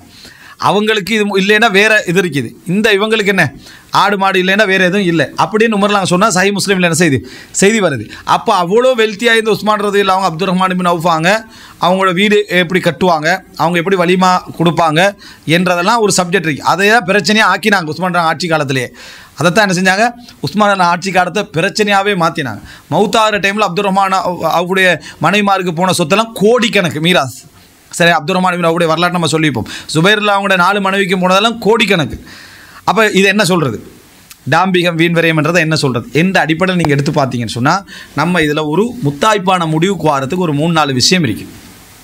உண்டு என்னென்னா, அந்த இடத்தை பொறுத்து எதுக்கு அவர் செலவழிக்கிறாரோ அந்த செலவழிக்கிறதுடைய தேவையில் அவர் எவ்வளவு 100% செலவழித்தாலும் வீண் விரயமாகாது. அந்த செலவுக்குரிய தேவையில் உதாரணமாக வலிமா கொடுக்க போகிறாரு. வலிமாவில் என்ன தேவை, உணவு கொடுக்கணும். இந்த உணவு கொடுக்கறதுல அவருக்கு வசதிக்கு ஏற்ப அவர் எவ்வளவு தான் கொடுத்தாலும் அதை நம்ம வீண் விரயம் லிஸ்ட்டில் என்ன செய்யலாம், நாங்கள் சேர்க்கலாது. டாம்பிகம் சொல்லலாம். ஆடம்பரமாக என்ன செஞ்சாருன்னு என்ன செய்யலாம் சொல்லலாம். என்ன சொல்ல இயலாது, வீண் விரயம்னு அந்த இடத்துல சொல்ல இயலாது. காரணம், அந்த தேவை வலிமாலை என்னென்ன சாப்பாடு போடுறது தான். வலிமாலை தேவை சாப்பாடு போடுறது தான். அதை அவர் எவ்வளவே செஞ்சிட்டாலும் அதை வீண் விரயம் என்ன செய்யலாம் சொல்ல முடியாது. எப்போ அதை வீண் விரயம் என்று சொல்லலாம்னா 3-4 விஷயங்கள் வர டைமில் அது அவ்வளவு செஞ்சுட்டு கொட்டிட்டாருண்டா, விளங்கிட்டா, அவ்வளோ ஒரு 1000க்கு செஞ்சுட்டு 100 கொட்டினாருண்டா இது என்ன வீண் விரயம். வீண் விரயம் மட்டுமல்ல, அதோட செட்டப் அவர் கொட்டுறதுக்கு பெருமை அடிக்கிறாங்க. கொட்டி நம்ம சாப்பாடை ஊருக்கே சொல்லி இருந்தோம், 100 கொட்டிட்டோம் புதைச்சிட்டோம்னு பெருமை அடிக்கிறோம். அப்போ மிக பெரும்பாவமாக போகும். இஸ்ராஃபே பெரும்பாவம், வீண் விரயமே பெரும்பாகும். வீண் விரயத்தை பெருமை அடிக்கிறாங்க. இந்த இடத்துல அது மிக பெரும் பாவமாக போகும். அப்போ முதல் வரைவிலக்கணம் வச்சுக்கொள்ளணும், ஒருவருடைய தேவைக்கு அவர் மேக்சிமம் அதில் அனுபவிப்பதை நம்ம டாம்பிகமெண்டோ ஆடம்பரமெண்டோ வசதியென்றோ சொல்லலாம். வீண் விரயமென்று என்ன செய்யலாது சொல்ல இயலாது. ஒருத்தருக்கு வசதி இருக்குது, அவர் 10 ஃப்ளட் அடிக்கிறார். ஒரு பிள்ளைக்கு கொண்டு 2வது பிள்ளைக்கு 3வது பிள்ளைக்கு 4வது பிள்ளைக்கு 5வது பிள்ளைக்கு, அடுத்தது பேர பிள்ளைகள் ஒரு 10 பேருக்கு இப்போ தான் பிறந்திக்கிறான். பக்கத்தில் பேர பிள்ளைகளுக்கு 10 அடிக்கிறார். ஆடம்பர வாழ்க்கை, டாம்பிக வாழ்க்கை சொல்லு, வீண் விரை வாழ்க்கைன்னு என்ன செய்யலாது சொல்ல இயலாது. என்ன காரணம் இல்லை, பிறக்கக்கூடிய பேரும் எப்போ மவுத்தாகுவாங்களோ யாருக்கு தெரியும். உனக்கு என்ன பிரச்சனை, அதில் மார்க்கத்தில் இதில் தடை இருக்குதா, மார்க்கத்தில் இப்படி கட்டுறதுக்கு தடைக்கான்னு கேட்டால் தடை என்ன செய்யலை வரலை. அப்போ அவன் தன்னை பேர பிள்ளைகளுக்கும் பேரம் பேத்திகளுக்கும் வாப்பாவுமாக தனி ஃப்ளட் அடித்து கொடுத்தாலும் கூட நீ என்ன செய்யலாது அதில் பேச முடியாது. இதுதான் நம்ம என்ன செய்யணும், நம்ம தெரிந்து கொள்ள வேண்டும். இப்போ ரசூலுல்லாஹ் அதை ஒரு ஹதீஸில் சொல்கிறாங்க. இப்போ நான் வீட்டை வச்சு ஹதீஸை சொல்கிறேன் பாருங்கள். வலிமாக்கு நம்ம நிறைய சொல்லிட்டோம், வீட்டை வச்சு ஹதீஸ் சொல்கிறேன். ரசூலுல்லாஹ் சொல்கிறாங்க, ஒரு வீட்டில் இருக்கக்கூடிய விரிப்புக்கள் 3 இருக்கலாம்ன்றாங்க ரசூலுல்லாஹ். சஹீஹ் முஸ்லிமில் வருது. ஃபிராஷுன் லிஸ்ஸௌஜ், கணவனுக்கு ஒரு விரிப்பு. ஃபிராஷுன் லிஸ்ஸௌஜா, அதாவது மனைவிக்கு இம்ராத்தி ஒரு விரிப்பு. இது குடும்ப வாழ்வையும் புரிந்துணர்வுலையும் வரும். அது எப்படி கணவனுக்கு ஒரு பெட்டு மனைவிக்கு ஒரு பெட்டு, சரியா, நம்ம 2 பேருக்கு ஒரு பெட் தானே. இது எப்படின்னு இமாம் இப்னுல் ஜௌஸி சைதுல் ஹாத்திர் அழகாக என்ன செய்வார் விளங்கப்படுத்துவார். ஒரு பெட்டு, 3வது விருந்தாளிக்கு ஒரு பெட்டு நாங்கள் சொல்லலாம், அதாவது ஒரு விரிப்புனாங்க. அப்படின்னா எக்ஸ்ட்ராவாக ஒருத்தர் விருந்தாளிக்கு ஒன்றை செட்டப் பண்ணி வைக்கிறது ரசூலுல்லாஹ் வீண் விரைவுன்னு சொல்லலை. இது ஆளை பொறுத்து வித்தியாசப்படும். ஒரு ஆள் விருந்தாளிக்கு ஒரு வீடு கட்டி வச்சுக்கிறார், பிள்ளைன்னு சொல்ல இல்லாது. 3 வீடு உண்டு, சரியா, தண்டை பிள்ளைகளுக்கு ஒரு வீடு, தண்டை ஃபேமிலிக்கு ஒரு வீடு, என்ன விருந்தாளிக்கு ஒரு வீடுன்னு கட்டி வைக்கிறார். யாரும் என்ன செய்யலாது ஹராம்னு சொல்ல இல்லாது. 3 ரூம் கட்டுறான் அவனோட வசதி கேட்பேன். 2 ரூம், 3வது ரூம் யாருக்கு வேணும்னு சொல்லி. அப்போ இந்த ஹதீஸ்லேருந்து அப்போ 3 ரூம் தான் கட்டுற அர்த்தம் இல்லை. இந்த ஹதீஸில் தேவையில்லாத கட்டிட்டு எக்ஸ்ட்ரா ஒன்று கட்டலாம்ன்ற சொல்கிறாங்க. 10 பேருக்கிறான் பிள்ளைகள், 10 பேருக்கு 10 ரூம் கட்டுறாரு. சிலவங்க அப்படி ஃபீல் பண்ணுவாங்க. சில பணக்காரர்கள் பேசிட்டு இருப்பாங்க, பிள்ளையும் அந்த வயசாகிட்டு அவன் எல்லாருக்கும் ரூம் ஒன்று கொடுக்கணும் தானே, இஸ்லாம் பிரித்து வைக்க சொல்லிக்குதானே, இவனுக்கு ஒரு எரிச்சல் வந்துடும். ஹதீஸை கொண்டு எப்படி அப்ளை பண்ணுறாரு. இஸ்லாம் படுக்கையில் விரிப்பு வச்சு இவனுக்கு 2 ரூம் தான் கட்டுற வசதி ஆகிக்கும். அப்போ நம்ம படுக்கையில் பிரித்து வைக்கிறேன்னா என்ன, ரூமுக்குள்ளே 4 பெட் போடுறதானே அர்த்தம். இவருக்கு ஹதீஸை அவருக்கு ஏற்ற மாதிரி திருப்பிக்கிண்டு 10 ரூம் கட்ட போகிறார், 10 பிள்ளைக்கு 10 ரூம் கட்ட போகிறார். இது வீண் விரயம் தானே. இது வீண் விரயம் இல்லை, உட பிரச்சனை. இது உனக்கு கம்யூனிச பிரச்சனை ஒன்றைக்கு விலகிட்டா, உனக்கு கம்யூனிச பிரச்சனை ஒன்றைக்கு, அல்லது வைத்தறிச்சல், சரியா, இது ஒன்றைக்கு. இது அல்லது கில்லத்துல் ஃபிக்காவும் இருக்கலாம். ஃபிக்குடைய நேர்மையானவங்கள்ட்ட அது ஃபிக்குடைய குறைபாடாக இருக்கலாம். அவன் வசதிக்கு என்ன சொன்னால் 10 பிள்ளை 10 ரூம் கட்ட போகிறன்றான். பிரித்து வைங்க இடத்துல உச்சகட்டமாக இல்லையா, அது பாதுகாப்பாக இல்லையா அவனுக்கு? பாதுகாப்பு தான். அவன் பிரித்து வைங்க இடத்துல அவன் மேக்சிமமாக செய்கிறான், அவனுக்கு வசதிக்கு அவன் செஞ்சுட்டு போகிறான். ஒரு ரூமை திறந்து பார்க்குறாரு, ஒவ்வொரு ரூம்லேயும் ஒரு ஃப்ரிட்ஜு, ஒரு டிவி, ஒரு ஒரு அட்டாச் பாத்ரூம், வீட்டுக்குள்ளே அட்டாச் பாத்ரூம் கட்டுற சம்பந்தம் அது ஒரு சைடு, சரியா, எல்லாம் செஞ்சுக்கிறார். வீண் விரயமே இல்லை, ஒரு ஃப்ரிட்ஜ் போகுதான் இல்லை, உனக்கு என்ன பிரச்சனை, சரியா. அவன் ஒரு மகளுக்கு அத்தனை வசதியும் செஞ்சு கொடுத்துக்கிறான். இதை வீண் விரயம் லிஸ்ட்டில் சேர்க்கலாது. அவன்ட வசதிக்கு அவன் செஞ்சுக்கிறான். இதே ஒருத்தன் கடன் எடுத்து செய்கிறான்னு வைங்களேன், அதையும் வீண் விரயத்தை சேர்க்கலாது, அவனுக்கு கட்டையில் வாங்கிதான். ஆனால் கட்ட இயலாது. கட்ட இயலாததை ஊர் ஃபுல்லாக கடன் வாங்கி அவன் செய்வானா இருந்தால் இப்போ இது வீண் விரயம். அவனோட லைஃபுடைய மற்ற செலவுகளுடைய பணத்தை இந்த ஆடம்பரத்துக்காக இந்த வசதிக்காக கொண்டு வந்து லைஃப் அடமானம் வச்சுக்கிறான். இதே கொண்டு லோன் எடுத்தான்னு வைங்களேன், பட்டியில் இன்னும் டபுள் ட்ரிபிளாக என்ன செய்யுது போகுது. ஒன்று வீண் விரயம், ரெண்டாவது ஆடம்பரம், தேவையற்ற விஷயத்துக்கு கடன் எடுத்தது, அடுத்த ஹராமான வழியில் என்ன செஞ்சது அணுகினது. எனவே வீண் விரயம் லிஸ்ட்டில் நம்ம புரிஞ்சு கொள்வது இதுதான், ஒரு இந்த அமைப்பில் செய்கிறது. ரைட். இப்போ ரசூலுல்லாஹ் அந்த வீடு சம்பந்தமான ஹதீஸ்லேருந்து அதை மிச்சம் தெளிவாக என்ன செய்கிறோம் நம்ம புரிஞ்சு கொள்கிறோம். இப்போ இதே சாப்பாட்டில் ஒருத்தர் என்ன செய்கிறாருன்னு சொன்னால், சாப்பாடு தேவைக்காக வேண்டி தான் 1000 சாணம் என்ன செஞ்சுக்கிறாரு, அவர் கொடுத்துக்கிறாரு. இதே சாப்பாட்டில் என்ன சொல்கிறாருண்டா, நம்ம வைக்கிற பிளேட் 5000 ரூபாயோட பிளேட்டாக ஆகிக்கணும். சரியா? பார்த்தா 5000 ரூபாயோட பிளேட்டை வீண் விரயம். ஏன்டா உன்னோட நோக்கத்தை நிறைவேற்றலை, இது உன்னோட நோக்கத்தை நிறைவேற்றலை, இதில் நீ செய்ய போகிறதெல்லாம் என்னென்னா வெறும் வீண் விரயம். ஏன்டா இதால் உனக்கும் பிரயோசனம் இல்லை, அவனுக்கும் பிரயோசனம் இல்லை. இந்த பிளேட்டில் நீ வாழ போறியண்டா பரவாயில்ல, உனக்கும் பிரயோசனம் இல்லை, அவனுக்கும் பிரயோசனம் இல்லாத நிலைமை. பார்த்த உடனே இந்த பிளேட் எப்படி, அது எப்படி, இதை எப்படின்னு என்ன செய்வாங்க, இதை பேசுவாங்க. இதுக்கு ரசூல் ஸல்லல்லாஹு அலைஹி வஸல்லம் தங்க பாத்திரத்தில் என்ன செய்ய வேண்டாம், நீர் அருந்த வேண்டாம், தங்க பாத்திரத்தில் சாப்பிட வேண்டாம், வெள்ளி பாத்திரத்தில் நீர் அருந்த வேண்டாம், வெள்ளி பாத்திரத்தில் சாப்பிட வேண்டாம் என்று ரசூல் ஸல்லல்லாஹு அலைஹி வஸல்லம் சொல்லிக்கிற ஹதீஸை வச்சு ஒரு முஃமின் புரிஞ்சு கொள்ளணும். அது ஹராம். நான் இந்த லெவலில் செய்கிறேன்டா, அதுக்கு ஒப்பான வேலையை தான் நான் என்ன செய்கிறேன். ஹராம் என்ற லிஸ்ட்டுக்கு வராட்டி வீண் விரயம் என்ற அடிப்படையில் அது என்ன செய்கிறாரு, ஹராம் என்ற லிஸ்ட்டுக்கு அது வரும். சில இடத்துல நீங்கள் என்ன பார்ப்பீங்கன்னு சொன்னால், அந்நியாயத்துக்கு டேபிளுக்கு என்ன செஞ்சிருப்பான், பணம் வச்சிருப்பான், இன்னொரு வலிமா கொடுத்துக்கலாம், இன்னொரு 1000 பேரை சாணுக்கு என்ன செய்யலாம் கூப்பிட்டுக்கிறான், டேபிளுக்கு ஒரு பணம், அதுக்கண்டே அதை செலக்ட் பண்ணுறான். இதில் சில நிர்பந்தங்கள் இருக்குது. சில ஊர்களில் அவங்களுக்கு இந்த ஹோலை தவிர, இந்த மண்டபத்தை தவிர புக் பண்ணவே இயலாத ஒரு சிச்சுவேஷன் இருந்தால் அது அவனுக்கு அல்லாஹ் கடையில் உள்ள விஷயம். சப்ஜெக்டுடைய வடிவத்துக்கு நம்ம வீண் விரயம்னா சொல்லுவோம், வடிவத்துக்கு வீண் விரயம்னு சொல்கிறோம். ஒன்ற நிலைமை என்னென்னு எங்களுக்கு தெரியாது. உங்களோட வடிவம் வீண் விரயமான வடிவம் தான். இப்போ உதாரணமாக ஒரு மன்னர் இருக்கிறார், Umar ibn Abdul Azeez எடுங்களேன். Umar ibn Abdul Azeez இருந்தது ஓலை குடிசையிலையா மாளிகையிலையா? மாளிகையில் தான் இருந்தார். அந்த மாளிகை டாம்பிகமாக ஆடம்பரமாக, டாம்பிகம் ஆடம்பரம் வீண் விரயமெல்லாம் இருந்த மாளிகை தான் அது. அவர் பேத்து ஓலை குடிசையில் ஈக்கல்மாஞ்சா இயலாது. இப்போ அவருக்கு அது நிர்பந்தம். ஒரு மன்னர் பரம்பரையில் பிறந்து வார ஒருத்தனுக்கு அவன்கிட்ட சாப்பாடு நிர்பந்தமாக இருக்கலாம், அவன்கிட்ட வைபவங்கள் நிர்பந்தமாக இருக்கலாம். ஏன்னா அவன் அதில் தான் வளர்ந்துக்கிறான். அந்த நிர்பந்தத்துக்கும் அவனுக்கு அல்ல. ஆனால் சூரத்தை நம்ம என்ன செய்வோம் எப்பயுமே, வீண் விரயமான சூரத்து தான் இது. சரியா? வீண் ஒரு மன்னர் வாரத்துக்காக வேண்டி அத்தனை செலவினங்களையும் செய்கிறாருன்னு சொன்னால் யாட பணம், மக்கட பணம், வீண் விரயம் தான். வாரவற்ற இஹ்லாஸ்னா முடிஞ்சு சொல்லலை. அவருக்கு அல்லாஹ்க்கு தான் தெரியும், எவர் நிர்பந்தத்தில் வராரா, இதை வெறுக்கிறாரா விரும்புகிறாரான்னு அல்லாஹ்க்கு தெரியும். விரும்புகிறானதுக்கு அடையாளம் இருந்தால் விளங்கிடும், இல்லைன்னா அது அவருக்கு அல்லாஹ் கடையில் உள்ளது. இது சப்ஜெக்ட் வேற, வடிவத்தை வீண் விரயம் தான். வடிவன பிளேட்டுக்கு இதுக்கு இந்த மாதிரியான விஷயங்களுக்கான ஒரு நடைமுறைகளை கொண்டு வரது வீண் விரயம் இடத்துல சந்தேகம் இல்லை. இப்போ எந்த அளவுக்கு பேத்துட்டேன்டா, ஹெலிகாப்டரில் கொண்டு வந்து விளங்கிட்டா, அதுலேயும் இந்த மணப்பெண்ணை இதை இறக்கி அடிச்சுட்டு பிறந்த பாட்டியெல்லாம் இது விளங்கிட்டா, ஹெலிகாப்டரில் இறக்கி இடையில மிஸ் ஆகி கீழே உளுந்து இப்படி ஒரு கையை காலை உடைச்சி அது இதாக கூத்து பண்ண போகிறது.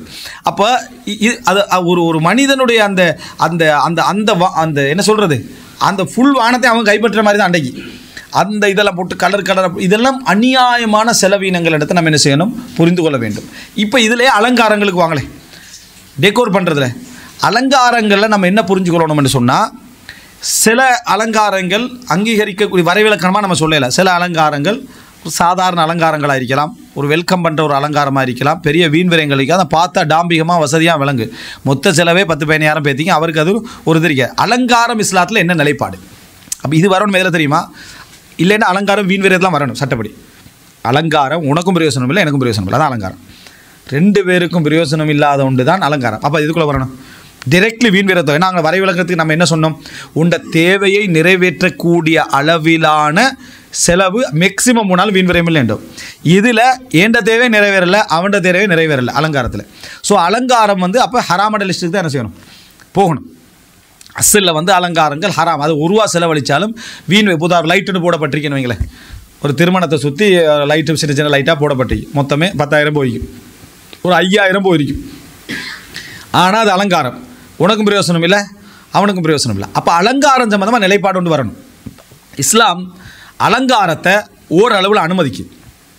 இஸ்லாம் வந்து அலங்காரத்துக்காக செலவழிப்பதை அலங்காரத்துக்காக என்ன கொஞ்சம் கூட்டுவதை ஓரளவுக்கு அனுமதிச்சு. அது குறிப்பாக பெருநாள் நாள்களில், திருமண நாட்களில், அதே போல் கணவன் மனைவிக்காக இந்த மாதிரி இடங்களில் அலங்காரங்களை இஸ்லாம் அனுமதிச்சு. சில இடங்களில் இஸ்லாம் அலங்காரங்களை அனுமதிக்கவே இல்லை. ஆடைகளில் விளங்கிட்டா அவனுடைய அனுபவிக்கக்கூடிய விஷயங்களில் அலங்காரங்களை இஸ்லாம் என்ன செஞ்சு அனுபவிச்சு. ஜீனா அப்படி என்று சொல்லக்கூடிய அந்த அலங்காரத்தை இஸ்லாம் அனுபவிச்சு அதை அனுமதிச்சு. அப்போ இந்த அனுமதிச்சு என்று விளங்கிட்டோம்டா அஸ்ஸில் எங்கே இருக்கணும்? அது அஸ்ஸில் அது வீண் விரைமன்னு தான் நிற்கணும். அனுமதிச்சிங்கன்னா எந்த அளவில் அனுமதிச்சிங்க அப்படின்னு நீங்கள் பார்த்தீங்கன்னா, உதாரணமாக ரசூல் ஸல்லல்லாஹு அலைஹி வஸல்லம் ஒரு சஹாபி கேட்குறாரு, அல்லாஹ்வின் தூதரே, தண்ட ஆடை தண்ட செருப்பு அழகாக இருக்குன்னு ஒருத்தர் விரும்புகிறார். சரியா? இப்போ இதில் ஒரு விலங்கு அலங்காரம் வேறு அழகு வேறு அப்படின்னு சொல்லுவாங்க. அழகு அலங்காரம் வேறு வேறு தான் மொழியில், சில இடங்களில் வித்தியாசமாக சொல்லணும். ஆனால் அழகும் அலங்காரம் பல இடங்களில் என்ன உண்டு தான். அல்லாஹ் தஆலா ஹுது ஜீனத்தக்கும் இன்த குல்லி மஸ்ஜித், ஒவ்வொரு பள்ளிகளிலும் உங்கள் அலங்காரங்களை எடுத்துக்கொள்ளுங்கள்னு சொல்கிறது ஆடை உடுக்கிறது தான், ட்ரெஸ் பண்ணுறது தான் என்ன செய்கிறாங்க அதில் சொல்கிறாங்க.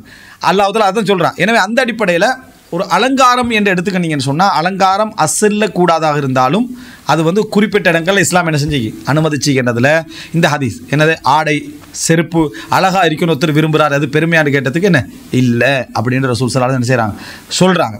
அதே போல் கணவன் மனைவிக்கு அழகுபடுத்தி கொள்றதுல அவங்க என்ன அலங்காரத்தை ட்ரை பண்ணாலும் மார்க்கத்தில் என்னது அது சில வரையறைகளோடு ட்ரை பண்ணால் மார்க்க ரீதியாக பிழையாக வராது. காரணம் தஜம்மலத்லில் ஹுத்தாப்னா பார்த்தோம், திருமணம் பேசி வருகின்றவர்களுக்கு தன்னை அழகுபடுத்தி கொண்டாள் அப்படி என்ற ஒரு செய்தியை நம்ம பார்க்குறோம். அது மார்க்க ரீதியாக என்ன அது ஒரு பிழையில் அந்த கவர்ச்சிக்காக கணவனுடைய கவர்ச்சி காட்டுறதுக்காக வேண்டி ஒரு பெண் வந்து அவங்களுக்கு பாதிக்காத அமைப்பில் அவங்களுக்கு அந்த வசதிக்கேற்ப அது இப்போ பண்ணுறாங்க. இதுலேருந்தே நம்ம விளங்கிக்கலாம், ஒரு பெண் வந்து மேக்கப் பண்ணுறது கூடுமாக்கூடாது, நம்ம அலங்காரம் இதில் வரும் கூடுமாக்கூடாது, மார்க்கெட்டில் அது என்ன ஒரு தடை இல்லை. எந்த லெவல் எப்படி போகணும் அப்படின்றது தான் அந்த சொல்லி. மேக்கப்புக்கே இன்றைக்கு 3000 செலவழிக்கிறா, இறுக்கி செலவழிக்கிறாங்க, விளங்கிட்டா இல்லை நீ செலவழிக்காது, அது மார்க்க ரீதியாக ஒரு பிழை இல்லை. ஏண்டா ஒரு கணவனுக்காக அலங்கரித்தண்டா, இப்போ இல்லை அவங்க கணவனுக்கு அலங்கரிக்கிறாங்க, எல்லாம் ஊரோலகத்துக்கு தானே அலங்கரிக்கிறாங்க. நீ எண்ணத்தோடு சம்மந்தப்பட்டது, உனக்கு என்ன பிரச்சனை அதில்? அது அல்லாவுக்கும் அவங்களுக்கு தான் தெரியும் அவன் எதுக்கு அலங்கரிக்கிறாங்கன்னு சொல்லி. இதில் மார்க்க எல்லை மீறி போகிற விஷயங்களுக்கு அது இன்னொரு பக்கத்தில் நம்ம என்ன செய்யணும் பார்க்கணும். ரசூலுல்லாஹ் கல்யாணத்தில் என்ன சொல்கிறாங்க, அதாவது ஒரு கல்யாணம் விட்டு பக்கத்தால் போகிறாங்க, ஒரு சவுண்டும் இல்லை, என்ன ஒரு இதுவும் இல்லை. அன்சார்களுக்கு கொஞ்சம் இந்த இந்த விளையாட்டுகள் கொஞ்சம் விருப்பமாக இருக்குமே, அதில் கொஞ்சம் எட் பண்ணிக்கங்க சேர்த்துக்கங்கன்றாங்க ரசூலுல்லாஹ். அப்போ ரசூல் ஸல்லல்லாஹு அலைஹி வஸல்லம் அவங்களும் பிரயோசனம் இல்லை இவங்களும் பிரயோசனம் இல்லாத ஒரு சப்ஜெக்ட் தான் அது. அந்த இடத்துல ரசூல் என்ன செய்கிறாங்க, அதை சேர்த்துக்கங்கன்னு ரசூல் ஸல்லல்லாஹு அலைஹி வஸல்லம் அவங்க சொன்னாங்க அப்படின்றத என்ன செய்கிறோம் பார்க்குறோம். அதே போல் பெருநாள் நாள் ஒன்றில் வந்து துஃப் அடிச்சுட்டிக்கிறாங்க, துஃபில் வந்து இவருக்கும் பிரயோசனம் இல்லை அவங்களுக்கும் பிரயோசனம் இல்லை. ரசூல் ஸல்லல்லாஹு அலைஹி வஸல்லம் எல்லாருக்கும் பெருநாள் உண்டு, இது எங்களுடைய பெருநாள், யூதர்கள் தெரிந்து கொள்ளட்டும் எங்கள் தீனிலும் ஒரு கொஞ்சம் என்ன ஒரு ரிலாக்ஸேஷன் உண்டு, சந்தோஷங்கள் உண்டு, இடைவெளிகள் உண்டு என்று யூதர்கள் தெரிந்து கொள்ளட்டும் என்று ரசூலுல்லாஹ் சொல்கிறாங்க. ஸோ அந்த அலங்காரத்தை பற்றி ஒரு முஸ்லீமுடைய பார்வை என்று அலங்காரத்தை இஸ்லாம் எப்பயும் கண்டிக்கும், வணங்கிட்டா. அதனால தான் இந்த உலகத்தை பற்றி சொல்கிற சந்தர்ப்பத்தில் என்னது, அதாவது லஹூன் வலாயிபுன் வசீனா வதஃபாஹுர் வதகாசுர், அல்ல அப்படி தான் சொல்கிறாங்க. ஒருத்தருக்கு அதிகரித்து கொள்ளல், ஒருத்தருக்கு அலங்காரம் காட்டிக்கொள்கிற, ஒருத்தருக்கு பெருமைக்கு தான் உலகன்றான். அப்போ உலகம் அலங்காரம், அந்த அலங்காரத்தை இஸ்லாம் விரும்பலை. ஆனால் அந்த அலங்காரத்தை சில இடங்களில் என்ன செஞ்சு இஸ்லாம் அனுமதிச்சு. அல்லாஹ் தஆலா பெண்களுடைய அழகை பற்றி சொல்கிற சந்தர்ப்பத்திலேயே வலா யுப்தீன ஜீனத்தஹுன்ன, தங்கள் அலங்காரங்களை வெளிப்படுத்த வேண்டாம் என்று அலங்காரத்தை தான் அல்லாஹ் தஆலா என்ன செய்கிறான் சொல்லி காட்டுறான்றதை நம்ம என்ன செய்கிறோம் பார்க்குறோம். எனவே இந்த அடிப்படையில் பார்த்தீங்கன்னு சொன்னால் ரசூலுல்லாஹி ஸல்லல்லாஹு அலைஹி வஸல்லம் அவர்களே ஒரு செய்தி வருது அப்படின்னா, இந்த அதாவது இந்த வீண் விரயம் சம்பந்தமான தொடர்பான அந்த செய்தியில் புகாரியில் வரக்கூடிய செய்தி 5161வது இலக்கம். ஜாபிர் ரலியல்லாஹு அன்ஹு அவங்களோட ரசூலுல்லாஹ் காலத்துக்கு பிறகு இந்த எதிரிக்குதே அந்த என்னது போர்வை, அதுக்கு என்ன சொல்லுவோம், அந்த பூல் வந்த போர்வைக்கு என்ன சொல்லுவோம், நம்ம போத்தி தூங்குறோமே பிளாங்கெட் இருக்குது தானே, அந்த பிளாங்கெட்டெல்லாம் பிளாங்கெட்டை விட்டு ரசூலான காலத்தில் பெட்ஷீட் என்ன செய்யலை, அதை போத்துற அளவுக்கான வசதிகள் இருக்கலை. பிளாங்கெட்டை பற்றி ரசூலாங்க சொல்கிறாங்க. எப்படி சொல்கிறாங்கடா, இப்போ ஜாபிர்லாம் எழுந்துட்டிக்கிறாங்க, பிளாங்கெட் அவட வீட்டுக்குள்ளே பிளாங்கெட் வந்தாச்சு, சரியா? அப்போது ஒரு ஏழைக்கு தான் தெரியும் பிளாங்கெட் வந்து வசதி என்றது, அதிலே வாழ்ந்தவனுக்கு தெரியாது என்ன அது வசதி என்று. 2.5 கிலோ அரிசி ஃபித்ரா அவங்களுக்கு வைங்க, ஏண்டா நாங்கள் சுஜூத் செஞ்சு ஜஸாக்குமுல்லாஹ் ஹைர் அல்லாஹ் அக்பர் அப்படின்னு நம்ம எடுக்கிறோமா, 2.5 கிலோ ஃபித்ரா அரிசி தந்தாங்கடா யாராவது, வேணதுக்கு மழை ஃபித்ரா அரிசி தந்துட்டு போகிறான் அப்படின்னு தான் நம்ம பார்க்குறோம். அதே ஒரு ஏழை வரிசையில் நிற்கிறான், எதை எடுக்க, அந்த 2.5 கிலோ எடுக்க. எனவே வசதி வர வர சந்தோஷங்கள் குறைஞ்சிரும், வசதி வர வர சின்ன சின்ன சந்தோஷங்கள், சின்ன சின்ன விஷயங்களை நம்மளால் சந்தோஷமே பட முடியாத கட்டம் வரும். எப்பெல்லாம் நம்ம வசதிக்கு பழகிறோமோ சின்ன சின்ன சந்தோஷங்கள் நம்மளை விட்டு போயிடுமென்னு அர்த்தம். பெரிய லெவலுக்கு ஆகிட்டோம்டா முக்கால்வாசி சந்தோஷம் கட்டன்னு அர்த்தம். விளங்கிட்டா? முக்கால்வாசி சந்தோஷம் கட் ஆகிட்டேன்னு அர்த்தம். இதுதான் உலகத்தோட இயல்பு. அதே மாதிரி அதாவது ஒரு ஏழைக்கு பாய் இருக்கிறது சிறப்பு, தலைவணிக்கிற சிறப்பு, போத்துறதுக்கான ஒரு துணிக்கிறது அவனுக்கு வசதி. சரியா? நம்ம பெட்டுக்கு மேலே மெத்த, அதுக்கு மேலே ஒரு போர்வை, அதுக்கு மேலே பிளங்கெட். அது எங்களோட பார்வையில் அடிப்படை தேவை. எங்களோட பார்வையில் அடிப்படை தேவை. ஏழையுடைய பார்வையில் வசதி. அது ஏழையுடைய பார்வையில் ரசூல் அங்கே அந்த அடிப்படை தேவையிலேருந்து சொல்கிறாங்க. அது ஜாபிர் ரதியில் அவங்களோட வீட்டில் பிளங்கெட் இருக்கு, எடுங்கன்றாங்க. ஜாபிர்லாங்க இந்த பிளங்கெட்டை எடுங்கன்றாங்க, அதை ஒதுக்குங்கன்றாங்க ஜாபிர்லாம். அப்போ கேட்குறாங்க அவனோட மனைவி ஏன்று. அப்போ சொல்கிறாங்க, ரசூலுல்லாஹி ஸல்லல்லாஹு அலைஹி வஸல்லம் ஒரு முறை எங்கள் இடத்துல கேட்டாங்க, ஹலித் தஹத்தும் அன்மாத்தன், பிளங்கெட்டுகள் யூஸ் பண்ணுறீங்களான்னு ரசூலாங்க கேட்டாங்க. குல்தியார் சொல்ல அண்ணாலனா அன்மாத், எங்களுக்கு எங்கே அல்லாவின் தூதரை பிளங்கெட், அதாவது மற்ற ரோம பாரசீகர்கள்லாம் அது இருக்குது, எங்களுக்கு எங்கே அல்லாவின் தூதரை இந்த பிளங்கெட்டலாண்டு. கால இன்னஹா சதகூன், உங்களுக்கும் அது உருவாகும், உங்கள்கிட்டையும் அது கிடைக்கும் என்று ரசூலுல்லாஹி ஸல்லல்லாஹு அலைஹி வஸல்லம் அவங்க சொன்னார்கள். அதனால் ஜாபிர் என்ன செய்கிறாங்க, இந்த பிளங்கெட்டை ஒதுக்கு அப்படின்றாங்க. ஆனால் ரசூல் ஸல்லல்லாஹு அலைஹி வஸல்லம் பயன்படுத்தலாம்னு அடிப்படையில் தான் என்ன செய்கிறாங்க, அந்த வார்த்தை இருக்கு, நீங்கள் எடுத்துக்கொண்டீங்களா அப்படின்னு கேட்குறாங்க. ஆனால் ஜாபிர்லாம் அதை ரசூலான காலத்தில் இல்லையே, அதனால் அவர் என்ன செய்கிறாரு, அதை ஒதுக்குறார் அப்படின்றத பார்க்குறோம். அப்போ ரசூல் ஸல்லல்லாஹு அலைஹி வஸல்லம் அவங்க நம்ம அனுபவித்து பழகினதுக்கு நம்ம வசதி என்று பேர் வைக்க மாட்டோம், அடிப்படை தேவை அப்படின்னு பேர் வச்சுப்போம். நம்ம அதாவது இப்போ நம்மளோட அட்டாச் பாத்ரூம் இருக்கு, அது இப்போ ஒரு காலம் எடுத்து பார்த்தா ரூம் மாதிரி அது இல்லைட்டா, ஃபார்மசி மாதிரி உள்ளுக்கு அத்தனை க்ரீம், அதிலிருந்து அதில் இது துப்புறதுக்கு ஒரு க்ரீம், வாய் கொப்பளிக்கிறதுக்கு ஒரு க்ரீம் இல்லைட்டா, அப்படின்ட்டு ஃபுல் ஃபார்மசி லிஸ்ட்டுக்குள்ளே போன மாதிரி இருக்குது. சரியா? அப்படி ஒரு லிஸ்ட்டில் இருக்குது. அங்கே என்னது மற்ற நம்ம எப்படி குளிக்கணுமோ என்ன விதத்தை குளிக்கணும், இப்போ வசதியெல்லாம் வந்து டிவி பார்த்து அதிலே சாகுற லெவலுக்கு என்ன செஞ்சுக்கிறான், எல்லாம் வச்சுக்கிறானு. இப்போ இந்த மாதிரி சைத்தாண்ட விட்ட நம்ம அழகுபடுத்திட்டாச்சு. அப்போ அந்த லெவலுக்கு வந்துட்டு இது வந்து அடிப்படை வசதி லிஸ்ட்டுக்குள்ளே இப்போ போயாச்சு நிறைய பேர் வாழ்க்கையில். இது ஒருத்தர் வந்து வீண் வரையும் தீர்ப்பு சொல்ல இயலாது. அந்த அடிப்படை வசதிக்குள்ள லெவலுக்கு போயிட்டார். டைல்ஸ் வந்து ஒரு காலத்தில் வசதி படைத்தவர்களும் பணக்காரர்களும் டாம்பிகம் லிஸ்ட்டில் இருந்தது. இப்போ வந்து சாதாரண வீட்டுக்கு என்ன செஞ்சுட்டான், டைல்ஸ் போகிறான். அதனால் அவனுக்கு நோய் பிடிச்சி அங்கங்கே இட்டாலி இதெல்லாம் கொண்டு தர ஆரம்பிச்சிட்டாள். விளக்கிட்டா? நம்மளுக்கு சரி வராதட்டு இது இட்டாலி டைல்ஸ்ன்றது டக்குன்னு செய்யத்தான் அவங்களோட வசதிக்கு அவங்க செய்கிறாங்க. எல்லாரும் மாதிரி நம்ம ஆயிரத்தில் அவங்களுக்கு ஒரு பிரச்சனைக்கு தானே செய்யும், அவனோட வசதிக்கு அவன் செஞ்சுட்டு போகிறான், பிழை இல்லை. அப்போ இங்கே என்னடா, இது அடிப்படை வசதி என்று இப்போ நமக்கு ஆகினது. அடுத்த வண்டத்தில் அதான் அடிப்படை தேவைன்ற அடுத்த வண்டத்தில் வசதி என்றாகுது. அப்போ நம்ம பார்க்குறோம் அந்த பெட்ஸ் ரசூல்ஸ்லாம் அந்த பிளங்கெட் சம்பந்தமாக சொல்கிறதில்ல. எனவே அலங்காரங்கள் எங்கள்கிட்ட தீர்ப்பு எப்படி விளங்கிக்கொள்ளணும்னா, ஒரு அலங்காரம் என்றது இஸ்லாம் அடிப்படையில் தடை செஞ்ச உண்டு தான், அதை நம்ம ஒத்துக்கொள்ளணும். முதலாவது அலங்காரம் ஒரு முஸ்லீமுக்கு தேவையில்லை தான். ஆனால் ரசூல் ஸல்லல்லாஹு அலைஹி வஸல்லம் அலங்காரங்களை அங்கங்கே அனுமதிச்சுக்கிறான், அங்கங்கே என்ன செஞ்சுக்கிறாங்க, அனுமதிச்சுக்கிறாங்க. அதை செய்யுங்கன்ற ரசூல் ஸல்லல்லாஹு அலைஹி வஸல்லம் என்ன செஞ்சுக்கிறாங்க, ஆர்வம் முட்டிக்கிறாங்க. கணவன் மனைவி கடையில் ஃபங்க்ஷனான அந்த விழா நேரங்களில், திருமண நேரங்களில் ரசூல்லாம் என்ன செஞ்சுக்கிறாங்க, அனுமதிச்சுக்கிறாங்க. அப்படின்னு நம்ம விளங்கிக்கிட்டோம்டா, இப்போ திருமணம் விட்டுக்குவாங்க. ஒருத்தர் வந்து திருமணம் விட்டு ஜோடிக்கிறார், அழகுபடுத்துகிறார், அவருடைய வசதிக்கேற்ப அவர் அழகுபடுத்துகிறார். இது எப்படி வீண் விரயன்றது நீங்கள் நினச்சி பாருங்கள். இதை வந்து வீண் விரயன்றது உதாரணமாக ஒரு மண்டபத்தில் நிறைய லைட்டு போட்டிக்கிறார் அவர். இதை நம்ம வீண் விரைய லிஸ்ட்டில் என்ன செய்யலாது, சேர்க்க இயலாது. இது வந்து அவர் சும்மா நேரத்தில் அப்படி செஞ்சுக்கிட்டு எல்லாரும் செய்கிறாருன்னா ஒரு வீண் விரையும் யோசிக்கலாம். திருமண ஃபங்க்ஷனில் ஒரு நிகழ்வில் அவர் அழகுபடுத்தி என்ன செய்கிறார். அழகுடைய நோக்கம் அதில் இருக்கவும் செய்யுது. டாம்பியத்தை காட்டுற மாதிரி இல்லாமல் எதை நோக்கத்துக்கு செய்கிறாரோ அந்த அலங்காரத்துடைய நோக்கம் அது என்ன செய்யுது, அதில் இருக்குது.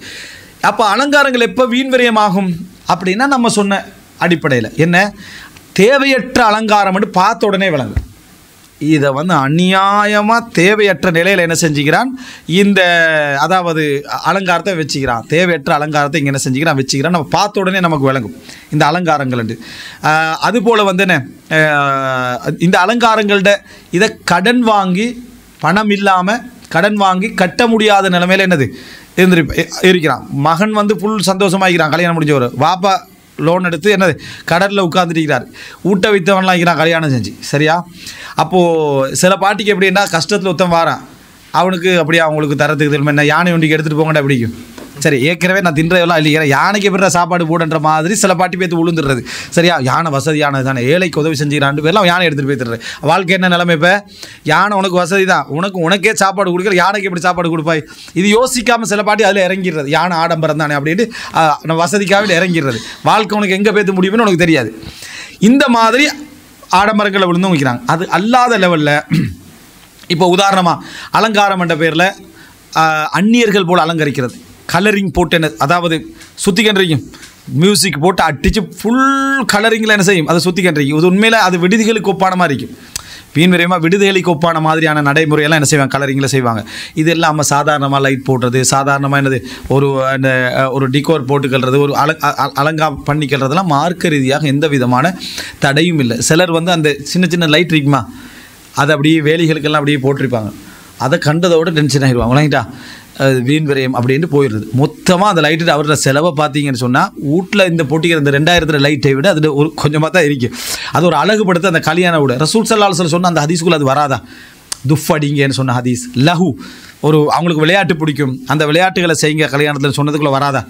கல்யாணத்தை அறிமுகப்படுத்த தானே ரசூலுல்லாஹி ஸல்லல்லாஹு அலைஹி வஸல்லம் சொல்கிறாங்க. அதனால் அதை ஒரு வீண் விரயமாக என்ன செய்யலாம், கருதையில. இதில் என்ன விஷயம்டா, எட்டுக்கிறது பெரிய லக்ஸரியான ஹோலில் லைட்டை கலட்டி விட்டுட்டு வீண் விரயம் இல்லைன்னு இவங்க நினச்சிக்கிறாங்க. அப்போ இது வந்து எந்த அடிப்படையில் அந்த அளவுகோல் வந்துன்னு விளங்கல. இது ஒரு அம்சம். அடுத்தது இப்போ வீடு விஷயத்தில் ரசூலுல்லாஹ் கொண்டு சொல்கிறாங்க, வீடு கட்டுற விஷயத்தில் ரசூலுல்லாஹ் சொல்கிறாங்க, அதாவது ஒரு ஆதமுடைய மகன் செய்யக்கூடிய எல்லா விஷயத்திலும் அவனுக்கு கூலி உண்டு, இந்த மண்ணில் அவன் செலவழிப்பதை தவிர என்று ரசூலுல்லாஹ் சொல்கிறான். இந்த மண்ணுக்கு அவன் செலவழிக்கிற தவிர மற்ற எல்லாத்துக்கும் கூலி உண்டுன்றாங்க. அதாவது சோறு சாப்பிட்றதுல, வாகனம் ஓட்டுறதுல, மற்றத்தில் இதில் எல்லாம் நிறைய கூலி. இவன் வீடு கட்டினான்டா, அது தேவைக்கு கட்டினாலும் சரி, தேவையில்லாமல் கட்டினாலும் சரி, வசதியாக கட்டினாலும் சரி, ஆடம்பரமாக கட்டினாலும் சரி, அவனுக்கு கூலி இல்லை. நீங்கள் 2 மாடி வீடு கட்டுறீங்க, ஒரு சதம் உங்களுக்கு கூலி இல்லை. இதை விளங்கிக்கிறோம். ஹலாலான முறையில் வீண் விரயங்கள் இல்லாமல், ஆடம்பரங்கள் இல்லாமல், டிகோர் இல்லாமல் வீடு கட்டுறீங்க, உங்களுக்கு ஒரு சதம் கூலி இல்லை. அப்படின்னு நினச்சி பாருங்கள். இல்லா ஷைஉன் யஜஅலுஹு ஃபித் துராப். இது வந்து அதாவது ஹப்பாப் ரலியல்லாஹு அறிவிக்கக்கூடிய ஒரு செய்தி இது. சரியா? அப்போது இந்த இதில் தவிர மற்ற எல்லாமே என்ன கூலி உண்டு. இப்போ ஒரு வீடு நீங்கள் கட்டுறீங்க, ஒரு வீடு வந்து ஃபுல்லாக கட்டுறீங்க, ஒரு வீண் விரையும் செய்யலை, ஹலாலான இது, அதில் எல்லா விஷயம் செஞ்சாலும் உங்களோட ஒரு செங்கலுக்கு உங்களுக்கு கூலி இல்லை. அப்போ வாழ்க்கையில் சம்பாதிச்ச 10 வருஷத்தை புதைக்கிறோம். 10 வருஷத்தை புதைச்சதில் எங்களுக்கு ஒரு சதம் கூலி இல்லைண்டா ஒரு முஸ்லீம் எப்படி யோசிக்கணும்? ஹராம் செய்யலை, அவன் ஹராம் செய்யலை, ஆனால் அவனுக்கு கூலி வழங்கப்பட மாட்டாதுன்ற ரசூல் ஸல்லல்லாஹு அலைஹி வஸல்லம் சொல்கிறான். அப்போது அந்த வீட்டில் அவனுக்கு நன்மை வழங்கப்படுதில்லை. அவன் தொழுதா அவனுக்கு நன்மைக்கு, ஒழுக்கமாக இருந்தால் நன்மை இருக்கு, குர்ஆன் ஓதினா நன்மை இருக்கு, மார்க்கத்தோடு இருந்தால் நன்மைக்கு, செலவழித்த 2 கோடிக்கு ஒரு சதம் மறுமையில் என்ன நன்மை இல்லை. வீட்டுக்கு செலவழித்து ஆறாமல் செலவழிக்கலான்ற ஒரு கேள்வி இருக்குமே தவிர ஒரு சத நன்மை இருக்குன்னு இல்லை என்றதை நம்ம என்ன செய்யலாம், புரிந்து கொள்ள வேண்டும். அதனால தான் அடுத்தவருக்கு நம்ம வீடு கட்டி கொடுக்குறதா இருந்தால் அவன்கிட்ட தேவையோடு முடிச்சுக்கிறோம். விளங்கிட்டா? அவன்கிட்ட தேவைக்கு நிமித்தம் மட்டும்தான் அவனுக்கு வீடு கட்டி கொடுக்கணுமே தவிர நமக்கு கட்டுற வீட்டிலே நமக்கு நன்மை இல்லை. அடுத்தவருக்கு வீடு கட்டுற டைமில் என்னது, நம்ம கட்டின மாதிரி அவனுக்கு ஒன்று கட்டி கொடுப்பேன்டா அப்படின்னு சொன்னால் அந்த ஈமானுக்கு வேணும்னா நன்மை இருக்கலாம், ஆனால் நீ செலவழிக்கிறதுக்கு நன்மை இல்லை. அவனுக்கு தேவையான அளவுக்கு மட்டும் வாழ்கிற அளவுக்கு கட்டி கொடுத்தா அதுக்கு நன்மை இருக்குது. காரணம் அவனுடைய தேவை நீ நிறைவேற்றதுனால. அந்த வீட்டில் நீ செலவழிக்கக்கூடிய செங்கலுக்கு அது இதுக்கெல்லாம் உனக்கு நன்மை எழுதப்பட மாட்டாது. இது ஹதீஸ். இப்படி விளங்கினோம்டா வீட்டில் செய்யப்படுற ஒன்றுமே வீண் விரயம் தான். இப்போ அடிப்படைக்கு மேலாக வீட்டில் செலவழி எதான் சொன்னேன், ஒன்றை இன்னொன்றோட ஒப்பிடையலான்னு சொன்னேன். சிலர் வந்து ஒன்றை இன்னொன்று ஒப்பிட்டு கன்ஃபியூஸ் ஆகிக்கிறது. சரியா? ஊடு விஷயத்தில் தனி ஹதீஸ் ரசூல் ஸல்லல்லாஹு அலைஹி வஸல்லம் கூட ஊடு விஷயத்தில் தனியான ஒரு ஹதீஸ் இது. அப்போ ஊடு விஷயத்தில் ஒரு தனியான ஹதீஸ்ண்டா அவன் அடிப்படை தேவையை கட்டி முடிச்சுட்டான்னா நிறுத்தினன்.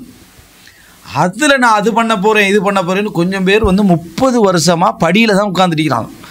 என்னடான்னு கேட்டால் அந்த படியில் சின்ன ஒரு தால் தண்ணி என்ன செய்யுது வருது. ஏன் தண்ணி வருதுன்னா பண்ணின வேலை, அதில் அப்படி வேலை பண்ணி பண்ணி பண்ணி சிலர் பார்த்துங்க அந்த அல்மாரி நல்லா அலங்காரமாக செஞ்சுப்பா, வேலை பண்ணி பண்ணி பண்ணி அல்மாரி உடையிறதுக்கு இவ்வளோ தான் ஆகிக்கும். சரியா? ஒரு தட்டு ஓட்டை ஆகிடும். அவ்வளோ டெக்கோர் பண்ணிப்பான் அந்த அல்மாரி. அது இவ்வளோ கனத்த அல்மாரி ஆகியும் பண்ணி வேலைப்பாடு செஞ்சு செஞ்சு செஞ்சு ஒரு அடி கொடுத்தா சரி உடஞ்சிடும், அவ்வளோ வேலைப்பாடாகிங்க. அதே மாதிரி இந்த இதுக்கெல்லாம் என்ன செஞ்சுருப்பாங்க, எல்லாம் செஞ்சு செஞ்சு செஞ்சு என்னோட ஒய்ஃப் சொன்னால் வந்து படி வந்து ஒரு ரவுண்ட் ஷேப்பில் வரணும்னு சொன்னான்னு சொல்லி படியை உடச்சிக்க நிற்பான். சரியா? அதுக்கு பிறகு என்னோட ஒய்ஃப் சொன்னால் இந்த இடத்துல ஒரு இது வைக்கணும்னு சொல்லி ஒரு வீடு ஃபுல்லாக சிங்க் விளங்கிட்டா? பிறண்டாலும் சிங்கில் தான் பிறல்றது, பார்த்தாலும் சிங்கிளாக பிறகு பிழை என்றா சொல்ல வரல. இதில் வந்து நம்ம என்ன விளங்குனா, அடிப்படை தேவையை நிறைவேற்றிட்டு அதுக்கு அடுத்ததில் நம்ம என்ன செய்யக்கூடாது, போகக்கூடாது. ஆனால் நம்ம விளங்கிக்கிறோம், நம்ம போட்ட அத்திவாரத்துலேருந்து வீடு கட்டுறதுல எனக்கு ஒரு கூலியும் இல்லை, அதை விளங்கிக்கிறோம். அதை நீ நன்மை பயக்கத்தக்கதாக மாத்திர விஷயங்கள் உட கையில் உள்ளது. ஆனால் நீ செலவழித்த அந்த வீட்டுடைய சப்ஜெக்ட்டுக்கு உனக்கு கூலி இல்லை.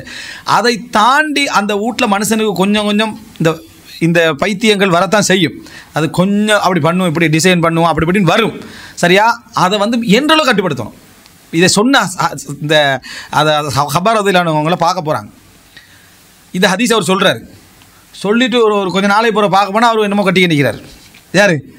நீங்கள் தானே இப்படி சொன்னீங்க அப்படின்னு அவர்கிட்ட கேட்குற டைமில் அவர் என்ன சொல்கிறாருண்டா, என்ன எங்களுக்கு பொருளாதாரத்தை அல்லாஹு தாலா விரித்து தந்துட்டான், விசாலமாக தந்துட்டான், மண்ணில் தவிர எங்களுக்கு வேறு ஆக்கிறதுக்கு வழி இல்லைன்றார். எப்படி எங்களுக்கு வந்திக்கிற வசதி மண்ணில் செலவழிக்கிறத தவிர வேறு வழி இல்லைன்ற அளவுக்கு எங்களுக்கு பொருளாதாரத்தை எல்லாம் என்ன செஞ்சிட்டான், தந்துட்டான்னு முஸ்அப் இப்னு உமைர மற்ற நபித்தோழர்களை ஞாபகப்படுத்தி அவர் கவலைப்பட்டார்னு பார்க்குறோம். அதாவது எங்களுக்கு துன்யா வந்து இப்போ உத்தனுக்கு வந்து கோடி பில்லியன் கணக்கில் வந்துட்டு மண்ணில் தான் இப்போ அவன் புதைக்கணும், வீடு தான் கட்டணும் எந்த அளவுக்கு வந்துட்டான். அதனால் அவர் சொன்னவரே அடுத்த கணம் என்ன செய்கிறாரு, இதை செஞ்சுட்டீங்க. அப்போ மனிதனுக்கு அதில் அகப்படுவான்னு விளங்குது, கொஞ்சம் ஆப்பிடும். அப்போ மனிதன் வீடு கட்டுற விஷயத்தில் என்ற அளவுக்கு என்ன இதில் கேட்குறாங்க, இது வீண் விரயமானு கேட்குறாங்க. நம்ம இதை பேன் பண்ணி முடிச்சோடனே கேட்குறாங்க. அப்போ இதில் வந்து நம்ம இது பண்ணுவோம், என்ன சொல்லுவோம், அது இந்த மேலுக்கு அதை அந்த டிசைன் பண்ணுவாங்களே கவுன்சிலிங்க, அதை பண்ணேன்னு இது வீண் விரயமா அப்படின்னு கேட்குறாங்க. இந்த வீட்டில் இந்த ஹதீஸை வச்சு நம்ம ஒவ்வொருத்தரும் புரிஞ்சு கொள்ள வேண்டியதான். விளங்கிட்டா? வீட்டில் இந்த ஹதீஸை வச்சுட்டு அவங்க புரிஞ்சு கொள்ள வேண்டியதான். நம்ம ஒவ்வொன்றுக்கா இது வீண் விரயமா அது வீண் விரயமா அப்படின்னு சொல்ல வேண்டிய விஷயம் இல்லை. ரசூலாங்க ஊரே வீண் விரயன்ட்டாங்க. விளங்கிட்டா? அப்போ உன் வீண் விரயம்னா உனக்கு தேவையான அளவு கட்டிக்கேன்ட்டாங்க. அப்போ நீ 2 மாடி கட்டுற, உனக்கு பிரித்து கட்ட, அதில் ஓகே. கட்டிட்டு அடுத்த ஒவ்வொரு கட்டமும் நீ விளங்கிக்கொள்ள வேண்டியதான். நான் வந்து எதுக்குள்ளே போயிட்டிருக்கிறேன்னு சொல்லி பாத்ரூமை அழகாக கட்டிப்பான், நீட்டாக கட்டிப்பான். டெய்லி கவலை அது இருக்கும், அது இந்த டைல்ஸ் இல்லாமல் வேறொரு டைல்ஸ் செலக்ட் பண்ணிக்கலாமேட்டு டெய்லி அதை பற்றி அவள் கவலைப்படுறாட்ட. எப்படிப்பட்ட ஒரு மோசமான ஒரு வேதனையை சைத்தா என்ன செய்கிறான், கொடுக்குறான். மனம் தொடர்ந்து சொல்லிக்கிறான். இப்போ இப்படி கவலைப்படுறது ஈமானோட வருமா இல்லை? விளங்கிட்டு அந்த ஹதீஸை வச்சு யோசிச்சு பாருங்கள். ஒரு எதிலையுமே திருப்தி இல்லை. இதுக்கண்டு ஒரு டீம் வரும். வீட்டுக்கு வந்துட்டு தண்ணியை திறந்து பார்க்குறது, ப்ரெஷர் போதாதே அப்படின்றது. இவன் கோடிக்கணக்கில் செலவழித்து டேங்கை கொண்டு வந்து வானத்தில் வச்சுப்பான். வணங்கிட்டா, என்னடா தண்ணி இப்படி வருது அப்படின்ட்டு. அப்புறம் டைல்ஸை தட்டி பார்க்குறது. டைல்ஸ் போடணும் எப்படி தெரியுமா, ஒரு காயின் அப்படி உருட்டி விட்டணுமா முட்டக்கூடாது. டக்குன்னு முட்டுதுன்னா அந்த டைல்ஸில் பிரச்சனை. இவன் அப்புறம் அவன் போனவர் இவன் உருட்டி பார்க்குறது, பட்டுட்டு வேதனை. செலவழிச்சது 2 கோடி, சந்தோஷம் இல்லை. அப்போ அதுக்கு அந்த பறக்கத்து இல்லாத 2 கோடி செலவழித்து காயின் உருட்டி நினைக்கிறேன். சரியா? இப்போ அதில் பட்டோன்னே அதெல்லாம் அதில் தூக்கப்பட்டிருக்குது. அப்புறம் யூடியூப்பில் ஏதாவது வரும் தானே, அங்கே கோராய்க்கிறது பார்த்து இதெல்லாம் பார்த்து மனிதன் யோசனைகள். அதுக்கப்புறம் அது நிம்மதி இல்லாமல் வாரவன் ஒரு குரூப் எப்படி ஊடிங்கன்னு கேட்குறான். உண்மையிலே ஒரு ஈமான் உள்ளவன் சொல்ல வேண்டியது, மாஷா அல்லாஹ் அல்ஹம்துலில்லாஹ், நல்லா இருக்கு, அல்லாஹ் உங்களுக்கு தேவைக்கு மிச்சமாக தந்துகிறான், அழகாக இருக்கு, ஒரு குறையும் சொல்லாங்க.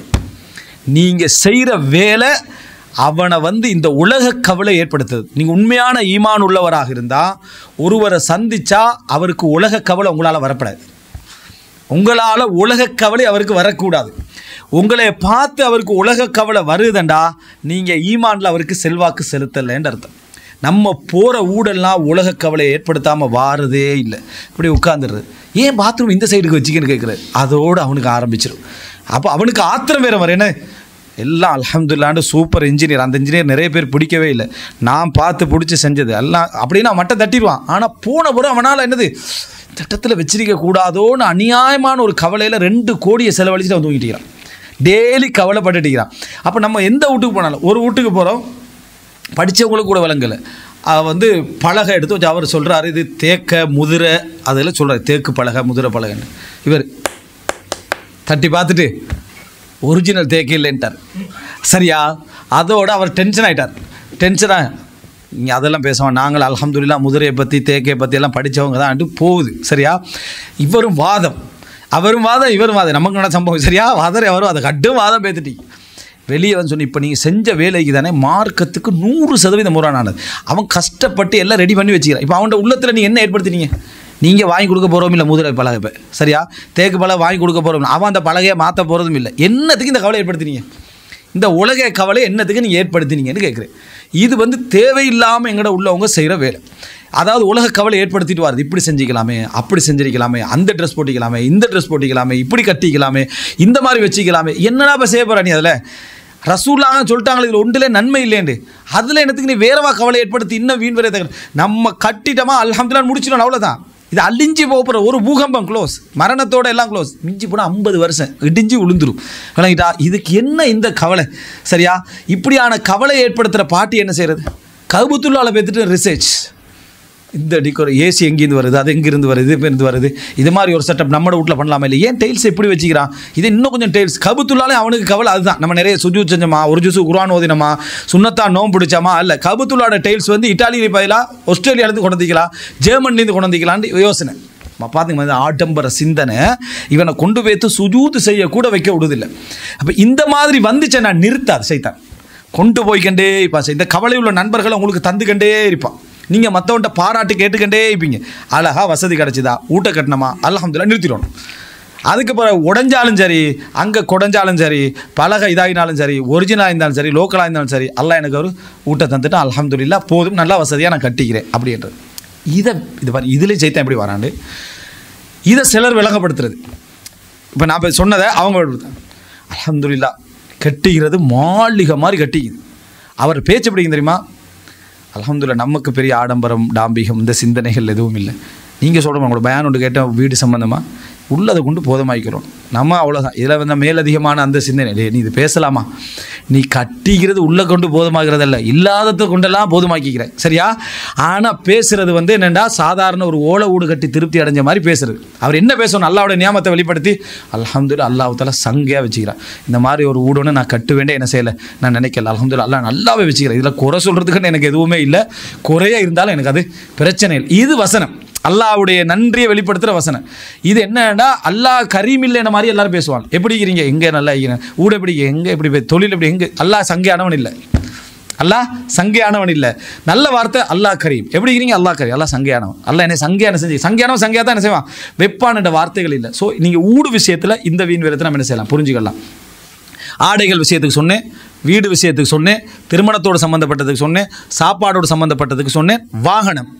வாகனத்துக்கு எடுத்து பார்த்தீங்கன்னா ரசூலுல்லாஹி ஸல்லல்லாஹு அலைஹி வஸல்லம் சொல்கிறான், அர்பஉன் மின் சஆதத்தில் மர்இல் முஸ்லிம். 4 விஷயங்கள் ஒரு முஸ்லீமுடைய சந்தோஷத்தில் உள்ளதுன்னாங்க. அது வந்து மறுமை சர்டிஃபிகேட் ஒன்றும் கொடுக்கல ரசூலுல்லாஹ். அதில் சந்தோஷத்தில் ஒரு மூமினு கிடைச்சா உண்டு. அல் மஸ்கனுல் வாசி, விசாலமான வீடு. விசாலமான வீடு, வீண் விரயமான வீடு இல்லை, நல்ல விசாலம். அதை விட்டு போனால் விசாலமாக எல்லோரும் தங்கலாம், இருக்கலாம், போகலாம், வரலாம், இந்த மாதிரியான விசாலமான வீடு. 2வது, இது மறுமை சான்றிதழ் இல்லை, ரசூலுல்லாஹ் கூலி இல்லைன்னாங்களே, அந்த ஹதீஸ்க்கு இது முரண் இல்லை. அவனுக்கு சஆதா, ஒரு சந்தோஷம். அடுத்த ரசூலுல்லாஹ் சொன்னால் மர்கபுல் ஹனி, வசதியான வாகனம் அங்கங்கே நின்று அங்கங்கே பிரச்சனைப்படுத்தி ஊருக்கு போய் சேர்றதுக்குள்ளே இந்த வாகனம் எவனா வாங்க மாட்டானான்னு லெவலில் உள்ள வாகனம் அல்ல. மர்கப் அல் ஹனி, வசதியான வாகனம். அந்த வாகனத்தில் அவனுக்கு போகிறது அவ்வளோ வசதி, அவ்வளோ திருப்தி, அவ்வளோ சந்தோஷம். அப்போ ரசூலுல்லாஹ் வாகனத்தில் எங்களுக்கு வசதி இருந்தால் தாராளமாக வாங்கலாம். இது சிலர் 4 வண்டி நிற்கும் ஒரு வீட்டுக்கு முன்னுக்கால. இவனுக்கு தேவையாக பார்த்தீங்களா, மகனுக்கு ஒரு வண்டி, ஒய்ஃப்க்கு ஒரு வண்டி, ஹஸ்பண்டுக்கு ஒரு வண்டி, பணம் இருக்க வண்டி வாங்கி வைக்கிறான். அதில் எந்த பிழையுமே இல்லை. அதனால் அதில் தடை எதுவும் இல்லை. ஊரில் 5 வண்டி நின்றாலும் அது என்ன தடை இல்லை. பொருளை ஏற்றிட்டு போகிறதுக்கு லொரியும், ஃபெமிலி ஏற்றிட்டு போகிறதுக்கு பஸ்ஸும், இல்லைங்கிட்டா சாதாரண மட்டி போகிறதுக்கு சாதாரண வெகனாரும் இருந்தாலும் பிள்ளையில் 10 வாகனம் நீ வாங்கி போடு. மார்க்க ரீதியாக என்ன பிள்ளையில் தேவை நிமித்தம் தான் சொன்னேன். தேவை நிமித்தம் அவனுக்கு ஒவ்வொருத்தருக்கும் ஒவ்வொன்று வாங்கி போடுற அளவுக்கான வசதி தான் மார்க்க ரீதியாக என்ன எந்த விதமான தடையும் இல்லை என்றதை நம்ம என்ன செய்யணும், புரிந்து கொள்ள வேண்டும். அப்போ அது தேவை நிமித்தம் உள்ள. யார்ட்டையா போய் கேளுங்க, அந்த 5 வாகனத்துக்கு ஜக்காத்து கொடுக்க மாட்டேன், எந்த அறிஞ்சு சொல்ல மாட்டாங்க, அந்த 5 வாகனத்துக்கு என்ன ஜக்காத்து இருக்கு. நம்ம அர்த்தம் என்ன, தேவைக்குரியது அந்த உள்ளவர் தான் அது வச்சிருக்கு. அப்போது இந்த அடிப்படையில் அவர் வச்சிருக்கிறார். இந்த வாகனம் என்றது மர்கபுல் ஹனி என்ற இடத்துல ரசூலுல்லாஹ் என்ன செய்கிறாங்க, வசதியான வாகனம் என்ற பகுதியை ரசூல் ஸல்லல்லாஹு அலைஹி வஸல்லம் சேர்க்குறாங்க. சஹாபாக்களுக்கு அதை உணர்த்திக்கிறாங்க ரசூலுல்லாஹ். ஒரு சஹாபி அம்ர நபித்தோட ரசூல் ஸல்லல்லாஹு அலைஹி வஸல்லம் அவங்க ஜிஹாதுக்கு அனுப்ப போகிறேன்னாங்க. அவர் சொன்னால், அல்லாஹ்வின் தூதரே, நான் வந்து பணத்துக்காக எல்லாம் இஸ்லாத்துக்கு வரல. ரசூலுல்லாஹ் சொன்னா, நிஅமல் மாலு சாலிஹ் லில் மர்இ சாலிஹ், சாலிஹான மனிதருக்கு சாலிஹான நல்ல பணம் வந்து சிறப்பு தான் அவனுக்கு அப்படின்ற ரசூல் ஸல்லல்லாஹு அலைஹி வஸல்லம் சொன்னாங்க. அப்படின்றத என்ன செய்யணும் பார்க்கணும். ஸோ அது வீண் விரயத்தில் என்ன செய்யாது, அது வராது. அதே நேரம் ஒருத்தர் வாகனம் வாங்குறாரு, அவர் முழு நோக்கம் வசதி இல்லை, காட்டுறது. தேவையில்லாமல் ஊருக்குள்ளே எவன்ட்டே இல்லாத வண்டியை நான் வாங்கணும், அது நியத்தில் தான் தெரியும். அது அவருக்கு அல்லாஹ்க்கு தான் தெரியும்.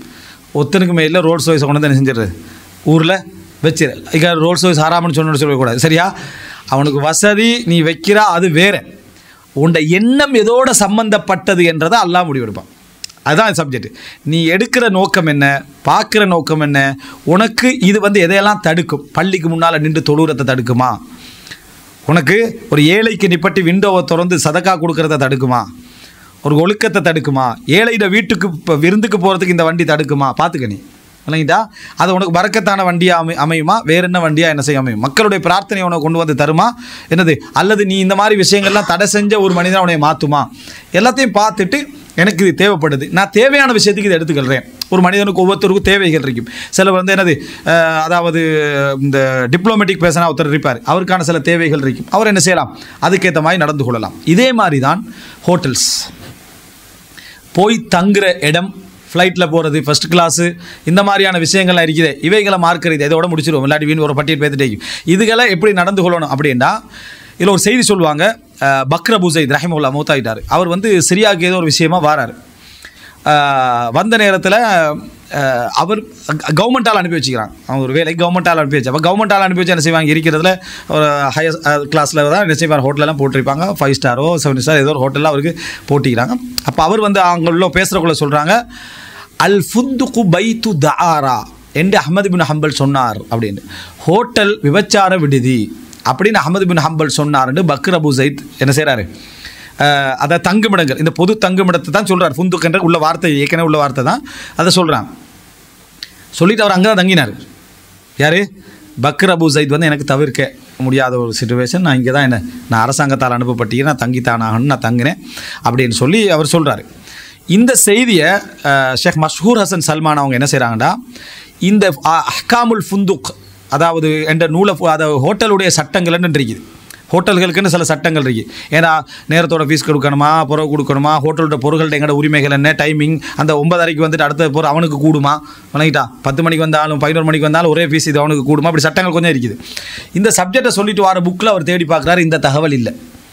அவர் சொல்கிறாரு, இந்த அஹ்மது பின் ஹம்பல் இப்படி சொன்னார்ன்றதை நான் எல்லா புத்தகங்களையும் தேடி பார்த்துட்டேன், இப்படி ஒரு கூற்று எனக்கு என்ன செய்யலை, கிடைக்கவே இல்லை என்றார். மஷூர் ஹசன் சல்மான் கையெழுத்து பெறுதலேருந்து மற்றதில் அனுபவம் உள்ளவர், கிடைக்கல என்றார். நானும் அதை இமாம் அஹ்மது பின் ஹம்பல் சொல்லி பாரான்னு என்ன செய்கிறேன், சந்தேகப்படுறேன். சில வேளை அவருக்கு என்ன செஞ்சுக்கலாம், பக்ர் அபு ஸைதுக்கு தகவல் பிறல் ஒன்று என்ன செஞ்சுக்கலாம், ஏற்பட்டிருக்கலாம். யாருடைய கருத்து அஹ்மது பின் ஹம்பல் போல ஞாபகம் வரலாம், அப்படி இருக்கும், அப்படி ஏற்பட்டிருக்கலாம். அவர் சொல்லியிருக்க வாய்ப்பில்லைன்றது தான் மிக சரியானது. அப்போ என்ன, அந்த கருத்து அஹ்மது பின் ஹம்பல் சொன்ன இடத்துல எடுத்துட்டுருங்க. ஆனால் இப்படி சப்ஜெக்ட் நடந்தது அப்படின்ட்டு. இப்போது அந்த மாதிரி நபர்களுக்கெல்லாம் உண்மையிலே மார்க்க ரீதியாக ஒருவர் என்ன செய்யணும்னு சொன்னால், வசதி மார்க்க தடுக்கப்பட்ட இல்லை. உண்மையிலேயே எங்கே சாராயம் பகிரப்படுது அங்கே தங்கக்கூடாது. இங்கே என்ன, அதாவது அந்த ஆடல் பாடல்கள், இசை, மார்க்கத்துக்கு முரணானகள் நடக்கும், அங்கே என்ன செய்யக்கூடாது, அவர் தங்கக்கூடாது, ஹராம். சாப்பாடுகள் எங்கே சாராயத்தோட பரிமாறப்படுறது அங்கே போய் புஃபே வைக்கிறேன்னு சொல்லி அவாய்ட் பண்ணி போட்டேன்னு அங்கே தேவைக்கூடாது. பண்டி அரைச்சி பங்கிடப்படுது அன்றைக்கி எல்லா இடத்துல, எந்த பிளேட்டில் எது கலக்க மட்டும் தெரியும், அதில் என்ன செய்யக்கூடாது, நம்ம ஹலாலாக எடுக்கிறோம்னு சொல்லி நம்ம என்ன செய்யலாம், சாப்பிடலாம். அப்போ அப்படிப்பட்ட ஹோட்டலில் தங்கலாமா, அவர் நிச்சயமாக என்னது தங்கக்கூடாது. ஆனால் சிலர் நிர்பந்திக்கப்படுவாங்கன்னு சொன்னால், அவங்க அந்த லக்ஸரிக்காகவோ நாங்கள் இதில் தான் தங்குவோம் என்ற ஆடம்பரத்துக்காகவோ அதுக்கு வீண் விரயத்துக்காக அவங்க போகிறதில்லை. அவங்க டிப்ளோமேட்டிக் பேசினாங்க, அந்த இடத்துக்கு என்ன செஞ்சிருப்பாங்க, வந்திருப்பாங்க. அல்லது அவர் போன்றவர்கள் அந்த இடத்துல தங்கித்தான் ஆகணும். சிலரை சந்திக்க வேண்டிய கடமை என்ன செய்யுது, இதுக்கு என்ற ஒரு நியாயமான தேவை நிர்பந்தம் இருந்தாலே தவிர ஒரு நல்ல முஸ்லீம் எவ்வளோ வசதியாக இருந்தாலும் இது போன்ற கலவைகள் உள்ள இடத்த தங்க மாட்டார். அல்லது ஹலாலான ஒரு வடிவத்தில் என்ன செய்வான், தேடுவான். ஹலாலான வடிவத்தில் ஒரு ஹோட்டல் இருந்தால் அவர் உச்சகட்ட செலவை கொடுத்து அதில் தங்கினால் மார்க்கத்தில் என்ன வீண் விரயம் இல்லை. இதான் நம்ம சொல்ல, தேவையை நிறைவேற்றக்கூடிய இடத்துல அவருக்கு வசதி இருக்குமா இருந்தால் அவர் எவ்வளவு செலவழித்து தங்கினாலும் அதில் என்ன செய்யலாது, நம்ம பிழை சொல்ல முடியாது, நம்ம சொன்ன இந்த நிபந்தனைகளுக்கு உட்பட. இதுதான் புரிஞ்சுக்கிறோம். அதே போல் யாராவது ஒருத்தர் ஃபஸ்ட் கிளாஸில் பேத்துட்டா தேவை அவருக்கு எப்போயும் ஃபஸ்ட் கிளாஸில் தான் போகிறது அப்படின்றது, இது என்ன இது விளங்கிட்டா, இந்த மாதிரியான ஒரு சிந்தனை போக்கு என்ன செய்ய வரக்கூடாது. இப்போ அதில் என்ன, அவங்க அவனுக்கு வசதி இருக்கும், அவன் ஃபஸ்ட் கிளாஸ்லேயே போகட்டும், ஃபஸ்ட் கிளாஸ்லேயே வரட்டும். தேவை அவனுக்கு நிறைவேற்றுது, அவனுக்கு வசதியை நிறைவேற்றுது, தாராளமாக என்ன செய்யலாம், அவன் அதில் போகலாம். நீ ஏன் மெயின் பிரச்சனை தாழ்வு மனப்பான்மை, மெயின் பிரச்சனை தாழ்வு மனப்பான். அவனை எல்லாம் உயர்த்தி வச்சுக்கிறான், அவனை கண்ணியமாக வச்சுக்கிறான், நீ தாழ்ந்தவன் நினைக்கிறது தான் பிரச்சனை. யாராவது ஒரு வாகன ஊரில் ஏழை ஆய்ந்த பணக்காரன் ஹோன் அடிச்சுட்டு போயிட்டான்னு வைங்களேன், சரி போராட்டு பார்த்தீங்களா, ஹராத்தில் உழைச்சது எப்படி போகிறான், ஹராத்தில் உழைச்சது. இன்னைங்களாம் இப்போ எங்களே முகத்தை விளங்குது. அவட வாப்பா எல்லாம் படிப்பிச்சது என்னோட வாப்பட வாப்பா தாண்டு ஒரு பரம்பரை, அவட வாப்பா படிப்பிச்சது இவரோட வாப்பா தாண்டு ஒரு ஏதாவது சொல்லிடுறது.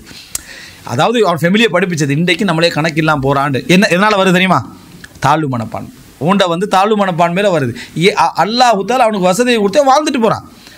உனக்கு அல்லாஹ் தஆலா உன்னை கண்ணியப்படுத்திக்கிறான், உன்ன அளவில் நீ நினச்சிட்டு போ. அது ரசூல் ஸல்லல்லாஹு அலைஹி வஸல்லம் என்றைக்காக விரக்தி அடைஞ்சிக்கிறாங்க இதெல்லாம் பார்த்து? அவ்வளவுக்கு ரசூலானுக்கு அல்லாஹ்ட்ட எவ்வளோ என்ன செய்யலாம் எடுத்துறியால, என்றைக்கும் விரக்தி அடையலை. ஸோ இந்த சுருக்கம் நம்ம என்ன தெரிஞ்சுக்கணும்னு சொன்னால், வீண் விரயம் என்ற இந்த வரைவிலக்கண அடிப்படையில் தான் நம்ம போக வேண்டும். விளங்கிட்டா? இதில் நீங்கள் இப்போ எடுத்து பார்த்தீங்க அப்படின்னு சொன்னால் மொத்தமாக நம்ம ஒரு 4-5 முடிவுக்கு வரலாம். தேவை நிமித்தம் ஒருவர் எந்த எல்லைக்கும் போகிறது, அவருக்கு வசதி இருந்தால் அதை வீண் விரயம்னு என்ன செய்யலாது, சொல்ல இயலாது. தேவை நிமித்தம் ஒருத்தர் கடன் எடுத்து செய்கிறது அது வீண் விரயம்னு என்ன செய்யலாது, சொல்ல இயலாது. எது வரைக்கும்டா, லோனுக்கு போய், வட்டிக்கு போய், அல்லது அடைக்க முடியாத கடனுக்கு போகும் வரைக்கும்.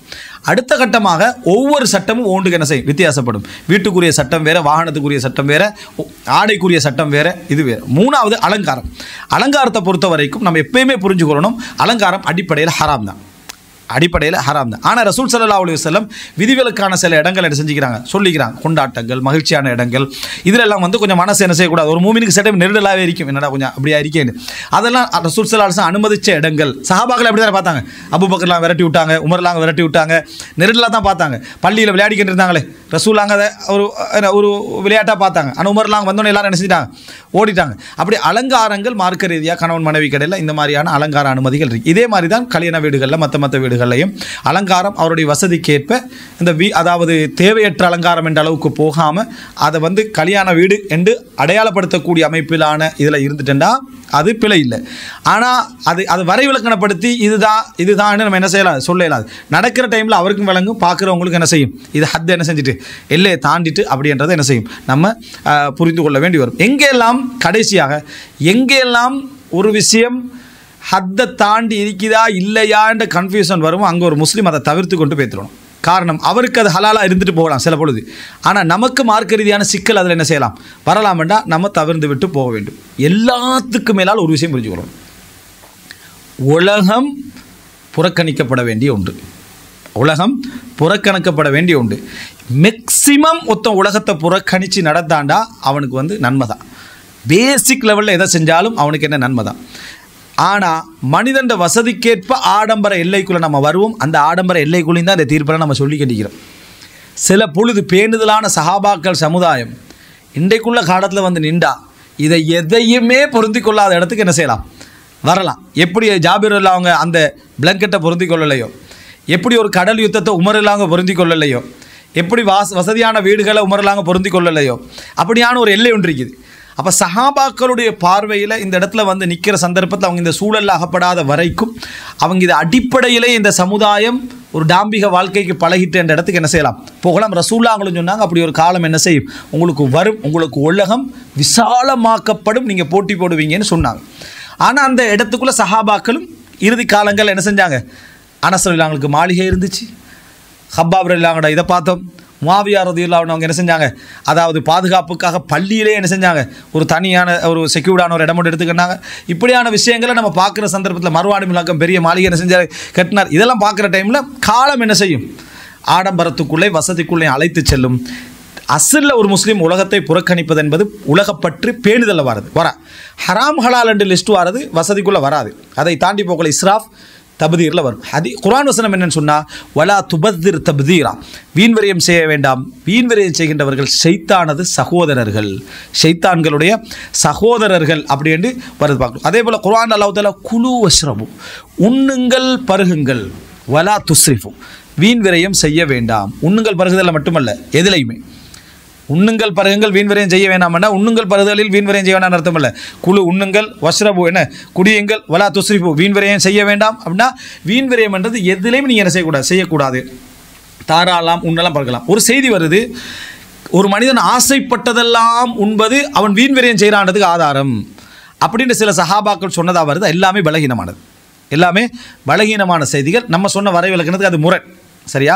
இதுதான் சுருக்கமாக அதாவது வீண்விரயம் சம்பந்தமான ஒரு பொதுவான ஒரு விளக்கம் எடுக்கிறதுக்குரிய சப்ஜெக்ட். இதில் நிறைய கேள்விகள் இருக்கும். இது வீண்விரயமா, அது வீண்விரயம், இதுக்குள்ளே வருமா, அது வருமானு நிறைய பகுதிகள் இருக்குது. அது நமக்கு என்ன, இதோடு நம்ம சுருக்கிக் கொள்வோம். ஹாதா மா இந்தி வல் இல்மு இந்தல்லாஹ் வ அகூலு கௌலி ஹாதா வ அஸ்தக்ஃபிருல்லாஹ் லி வ லக்கும். அஸ்ஸலாமு அலைக்கும் வரஹ்மத்துல்லாஹி வ பரகாத்துஹு.